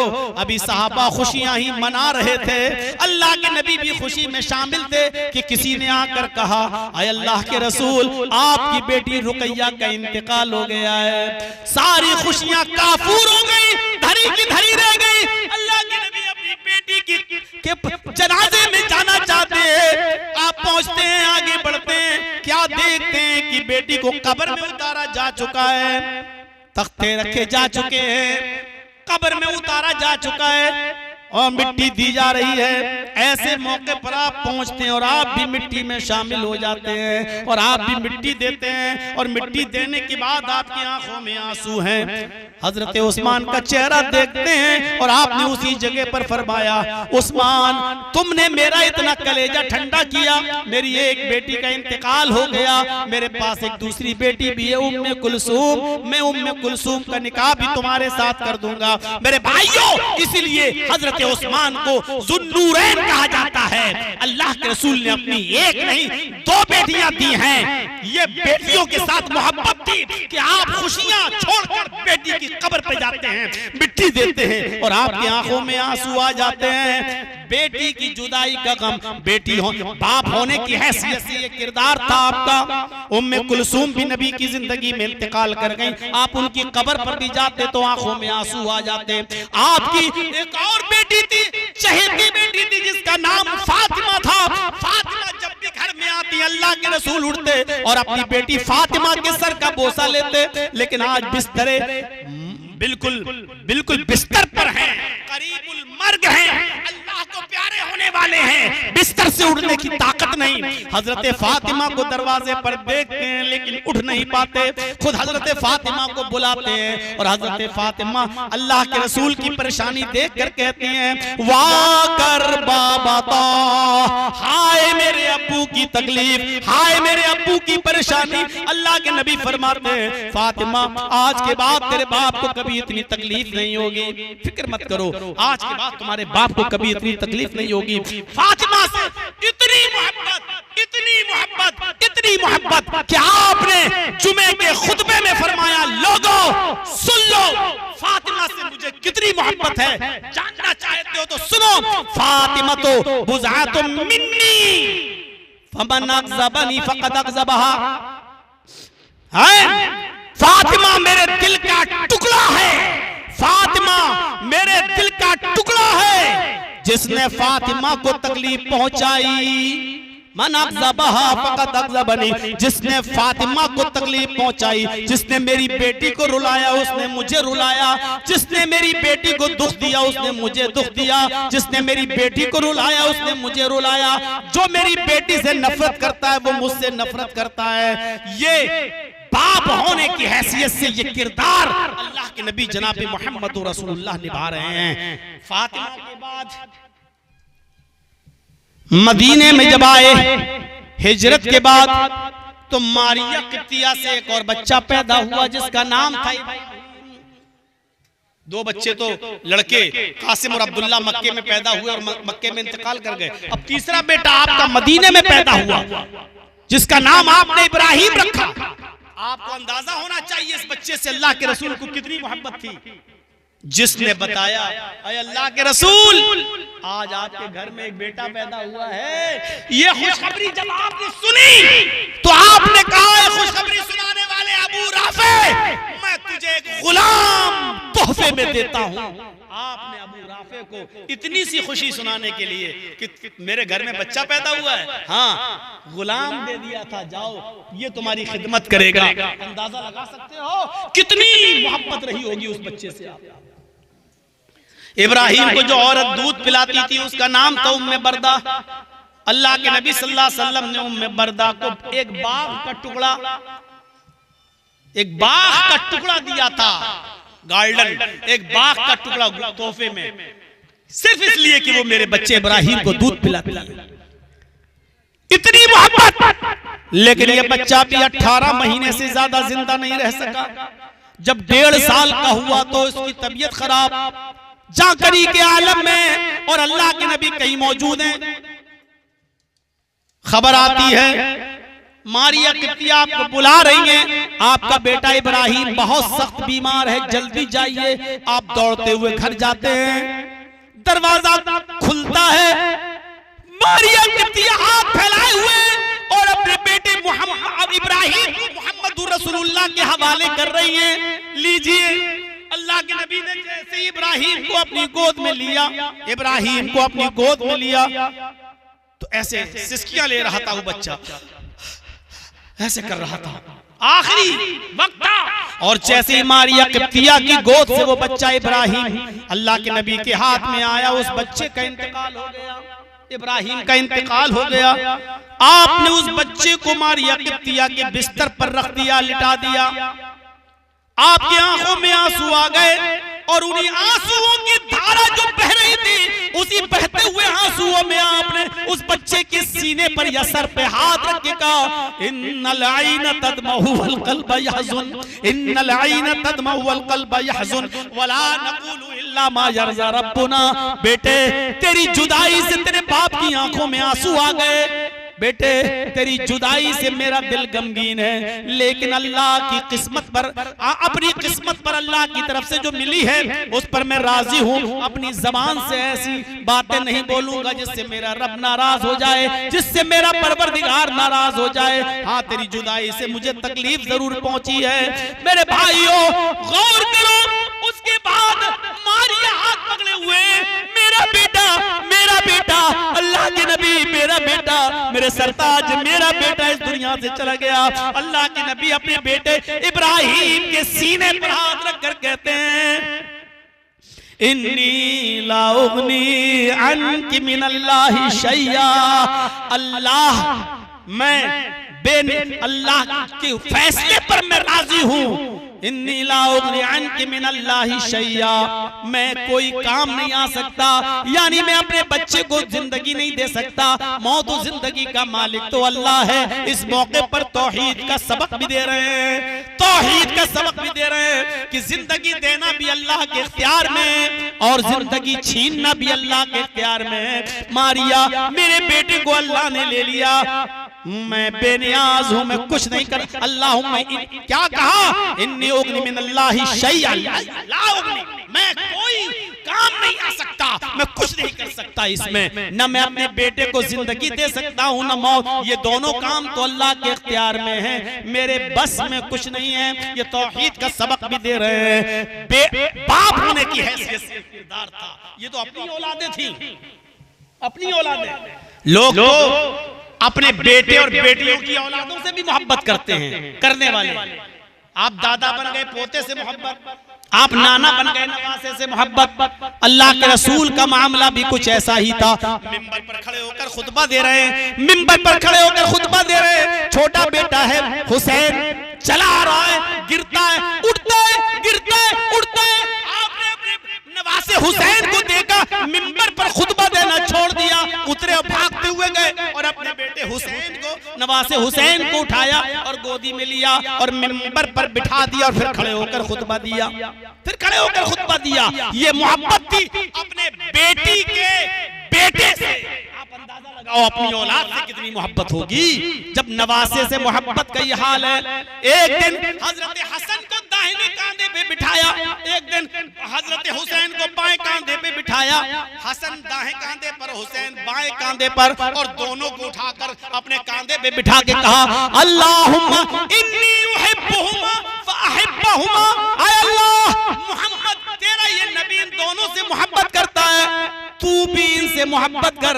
आय अल्लाह, तेरा ये बंदा मोहम्मद इन दोनों से मोहब्बत करता है, तू भी इनसे मोहब्बत कर। वो अहिब्बा मन युहिब्बुहुमा, और उन सब से मोहब्बत कर जो इन दोनों से मोहब्बत करें। यानी हर उस आदमी से मोहब्बत कर जो हसन और हुसैन से मोहब्बत करें। ये था नवासों से प्यार और मोहब्बत। मेरी माँ बहनें अगर आई हैं और सुन रही हैं तो सुनो, अल्लाह के नबी नमाज पढ़ रहे हैं और आपकी नवासी ज़ैनब की बेटी उमामा खेल रही है और शरारत कर रही है, छोटी बच्ची है। आपने उस बच्ची को, नवासी को उठा लिया और गोद में ले लिया और गोद में लेकर आपने नमाज पढ़ी। और एक नहीं, कई नमाजें आपने अपनी नवासी उमामा को गोद में लेकर पढ़ी। ये इस बात की दलील है कि मेरी माँ और बहनों, ये बहाना नहीं चलेगा कि बच्चों की वजह से नमाज नहीं पढ़ पाते। हमारे बच्चे बड़े शरारती हैं, ये पेशाब कर देते, ये कर देते, ये बहाने नहीं चलेंगे। अल्लाह के रसूल ने नमाज पढ़ी, नवासी शरारत कर रही है तो उसको गोद में ले लिया और नमाज पढ़ी। ये इस बात का इशारा है कि अगर बच्चे शरारती हों तो उनको गोद में लेके नमाज पढ़ो, लेकिन नमाज छोड़ने की इजाजत नहीं है। कयामत तक पैदा होने वाली औरतों को ये बता दिया कि ये बहाने नहीं चलेंगे तुम्हारे कि हम इसकी वजह से नमाज नहीं पढ़ पाते और उसकी वजह से नमाज नहीं पढ़ पाते। एक चीज और, बाप होने की हैसियत से, बेटा होने की हैसियत से किरदार देख लिया। आइए जरा एक किरदार शौहर होने की हैसियत से देख लो। यहाँ जितने बैठे हैं शादीशुदा भी होंगे, मेरे भाइयों, शौहर होने की हैसियत से आपका किरदार क्या था? आपका किरदार क्या प्यार दिया था आपने अपनी बीवियों को? कौन सी मोहब्बत थी? हजरत खदीजा रजी अल्लाह ताला अन्हा से सबसे पहले जो शादी हुई, उन्हीं से सारे बच्चे भी पैदा हुए। और 66 साल की जब वो हुई, अल्लाह के नबी उस वक्त 51 साल के थे तो खदीजा छोड़ के चली गई। खदीजा का इंतकाल हो गया। उसके बाद आपने दूसरी शादियां की और बीवियां आपकी आई। एक दिन कुर्बानी का दिन था, बकरीद का दिन था। ऊंट का गोश्त पककर सामने आया, हजरत आयशा बनाकर लाई। अल्लाह के नबी ने मिट्टी का बर्तन लिया, उसमें गोश्त की बोटी रखी हुई थी, हड्डीदार गोश्त था। उसको उठाया और मुंह तक ले गए, लेकिन होंठ से आगे नहीं ले पाए। मुंह तक ले गए और उसको वापस कर दिया। उसके बाद फिर ले गए, लेकिन खाया नहीं, मुंह तक ले गए और वापस कर दिया। हजरत आयशा ने कहा, अल्लाह के नबी, गरम है क्या? आप मुंह तक ले जाते हैं और वापस कर देते हैं। आपकी आंखों में आंसू आ गए। आप आयशा कहने लगी, अल्लाह के नबी रो रहे हैं आप? आज कुर्बानी का दिन है और रो रहे हैं, गोश्त बनाकर मैं लाई हूं और आप रो रहे हैं। अल्लाह के नबी फरमाते हैं, आयशा, आज मुझे खदीजा की याद आ रही है। आयशा, आज मुझे खदीजा की याद आ रही है। खदीजा आज जिंदा होती तो वो भी मेरे साथ बैठकर खाना खाती। आज कुर्बानी के दिन उनको भी नसीब होता। आज मुझे अपनी पहली बीवी खदीजा की याद आ रही है। हजरत आयशा ने जब खदीजा का नाम सुना तो कहने लगी, मुझे किसी बीवी पर इतना रश्क नहीं होता जितना खदीजा के ऊपर होता है। आप खदीजा को भूल क्यों नहीं जाते? एक बूढ़ी औरत, आपसे भी उम्र में 15 साल बड़ी, और आप उस बूढ़ी औरत को याद करते रहते हैं। हम जैसी जवान औरतें आपकी खिदमत के लिए मौजूद हैं, लेकिन आप उस बूढ़ी औरत को याद करते रहते हैं। क्या बात है? ऐसी क्या चीज है जो खदीजा में थी और हम में नहीं? वो बूढ़ी आप उसको याद करते हैं और हमें आप जवान होने के बावजूद उतनी अहमियत नहीं देते। आपने डांटते हुए कहा, आयशा खामोश, एक लफ्ज इसके आगे नहीं। खदीजा का मुकाबला करती हो तुम, खदीजा का मुकाबला करती हो। आयशा खदीजा खदीजा थी, आयशा आयशा है। जानना चाहती हो खदीजा में और आयशा में क्या फर्क है? तो सुनो, आयशा जब सारी दुनिया मोहम्मद को झुठला रही थी तो खदीजा अकेले मोहम्मद की तस्दीक कर रही थी। जब सारी दुनिया मोहम्मद को पत्थर से मार मार कर सर फोड़कर खून निकाल रही थी, खदीजा अकेले अपने सर का दुपट्टा, अपने सर की ओढ़नी फाड़कर मेरे सर से खून साफ कर रही थी। सारी दुनिया मेरा मजाक उड़ा रही थी, खदीजा अकेले मुझे तसल्ली दे रही थी। आयशा तुम खदीजा के मुकाबले में कभी नहीं आ सकती हो। खदीजा खदीजा थी, आयशा आयशा है। सारी दुनिया जब मुझे झुठला रही थी तो खदीजा अकेले मेरी तस्दीक कर रही थी। सारी दुनिया मेरी मुखालिफत में थी, खदीजा अकेले मेरे कांधे से कांधा मिलाकर चल रही थी। आयशा तुम्हारा मकाम है, तुम्हारी ही अहमियत है, लेकिन खदीजा का मकाम अलग है, खदीजा की अहमियत अलग है। उस बूढ़ी औरत को इंतकाल के बाद भी आप नहीं भूल रहे हैं। ये शौहर होने का किरदार से आप नजर, हजरत आयशा का भी एक मकाम था।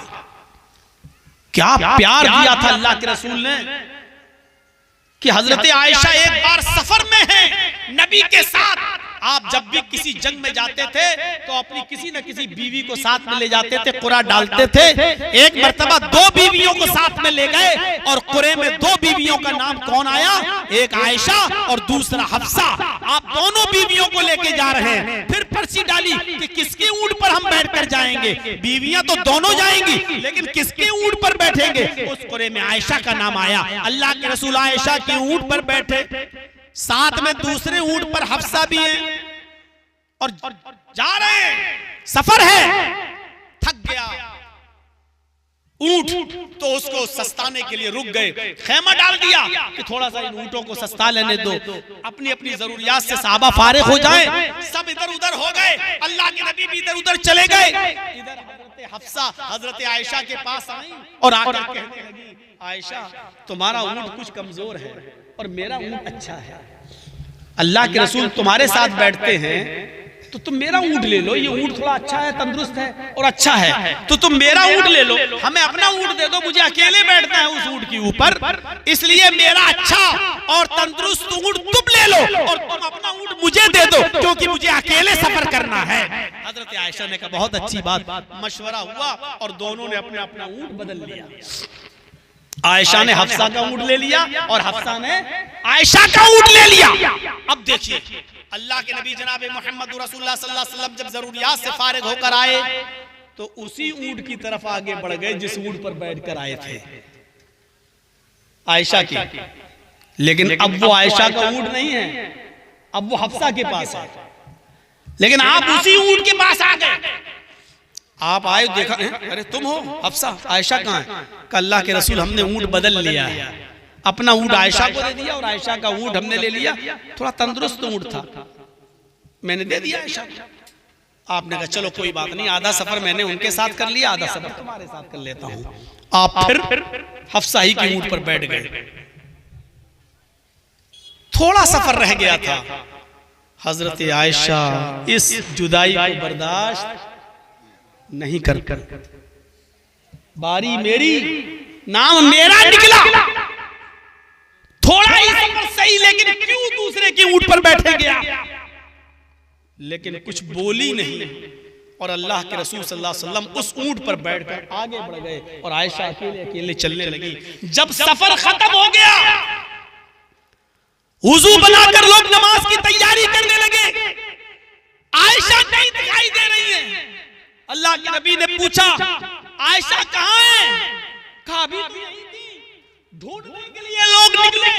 क्या देखते हैं कि आयशा एक बियाबान जंगल में है, खेत में है, और बड़ी बड़ी लंबी घासों के बीच में हजरत आयशा ने अपना पैर दाखिल कर दिया। बुखारी की रिवायत, अल्लाह की नबी की बीवी आयशा अपना पैर उस घास में डाल देती हैं, अपना पैर उस घास में डाल देती हैं और कहती हैं अल्लाहुम्मा सल्लित अलैया करबन औ हय्यतन तल्दिगुनी हुवा रसूलुका वला अक़ूलु लहू शैया। बुखारी के अल्फाज हैं। हजरत आयशा कहती हैं आय अल्लाह, मैंने अपना पैर इस घास में डाल दिया, सल्लित अलैया करबन, कोई बिच्छू तू मुझ पर मुसल्लत कर दे, कोई बिच्छू इस घास में भेज दे, औ हय्यतन, कोई सांप इस घास में मेरे ऊपर मुसल्लत कर दे, तल्दिगुनी, जो मुझे काट ले, तल्दिगुनी, जो मुझे डस ले। आय अल्लाह, इस सांप और बिच्छू का डस लेना मुझे मंजूर है, उसके जहर से मर जाना मेरे लिए मंजूर है, लेकिन मोहम्मद की जुदाई मेरे लिए मंजूर नहीं है, उनसे दूर रहना मेरे लिए मंजूर नहीं है। आय अल्लाह, तू आसमान से कोई सांप या बिच्छू मुसल्लत कर दे जो मुझे काट ले, जो मुझे डस ले। हुआ रसूलों का, वो तेरे रसूल है, ला अक़ूलु लहू शैया, मैं उनकी शान में कुछ नहीं कह सकती, मैं उनको कुछ नहीं बोल सकती, मैं दुआ तुझसे कर सकती हूँ। मुझे जहर के असर से, बिच्छू और सांप के काटने के जहर से मर जाना मेरे लिए अच्छा है, लेकिन मोहम्मदुर रसूलुल्लाह की जुदाई मेरे लिए अच्छी नहीं। गौर करो कितना प्यार दिया होगा अल्लाह के रसूल ने अपनी इस बीवी को, जो इतनी देर के लिए भी नबी को छोड़ना पसंद नहीं कर रही है और घास में पैर डाल के कह रही है अल्लाह कोई सांप या बिच्छू डाल दे। आजकल तो खुश होते हैं अगर बीवी मैके चली जा रहे हैं, चलो कम से कम मुंह तो बंद हो गया है, चलो कम से कम 8 दिन। एक आदमी तो हमसे कहने लगा कि मौलाना साहब, आपकी तकरीर में सुना था कि सदका करने से मुसीबत टल जाती है। मैंने कहा ये तो हदीस है, सदके से मुसीबत टल जाती है। बोला कितने लाख रुपए का सदका करूं मेरी सबसे बड़ी मुसीबत टल जाए। मैंने कहा क्या है? बोला बीवी। कहने लगा 10 लाख रुपए भी हम सदका करने के लिए तैयार हैं, बताओ, लेकिन वो टल जाएगी मुसीबत। मैंने कहा कमीना कहीं के, मुझे क्या मालूम, 10 लाख रुपए खर्च करने के लिए तैयार है, कह रहा वो मुसीबत, जो रहमत बनकर आती है उसको मुसीबत कर। उस तरीके से रहो तो रहमत ही रहमत हो जाएगी। अल्लाह के रसूल के पास तो कोई आता था कि अल्लाह के रसूल घर में बरकत नहीं हो रही है। आप पूछते थे शादी हो गई? का नहीं, का इसीलिए तो नहीं हो रही है, पहले शादी कर। और जब वो शादी करके आता था अल्लाह के रसूल, आपने शादी करा दी, अब तो और बुरा हाल है, पहले तो मुझे एक टाइम का मिल जाता था, अब तो वो खा जाती है मुझे, तो मैं तो भूखा ही रहता हूँ। कि बरकत नहीं हुई, का कुछ नहीं हुई। तो आप उससे कहते थे कि तुम एक और शादी करो। अल्लाह के नबी ठीक हैं आप? कहा मैं ठीक हूं, आप एक और शादी कर लो। पता नहीं क्यों बरकत नहीं हो रही, इंशाल्लाह बरकत होगी। जब आप कह रहे हैं तो कर लेते, लेकिन समझ लीजिए कहा हाँ कर लो, दूसरी कर ली, दूसरी के बाद फिर आए। आपने कहा बरकत हुई? का बरकत छोड़िए, हरकत बंद होने वाली है दिल की। क्यों? का कुछ नहीं हुई बरकत। अब तो दोनों लड़ती हैं, सोने भी नहीं देती है, कहती कमा के लाओ। क्या करूं मैं? आपने कहा अच्छा तेरे घर में अभी तक बरकत नहीं हो रही, कुछ तो बात है।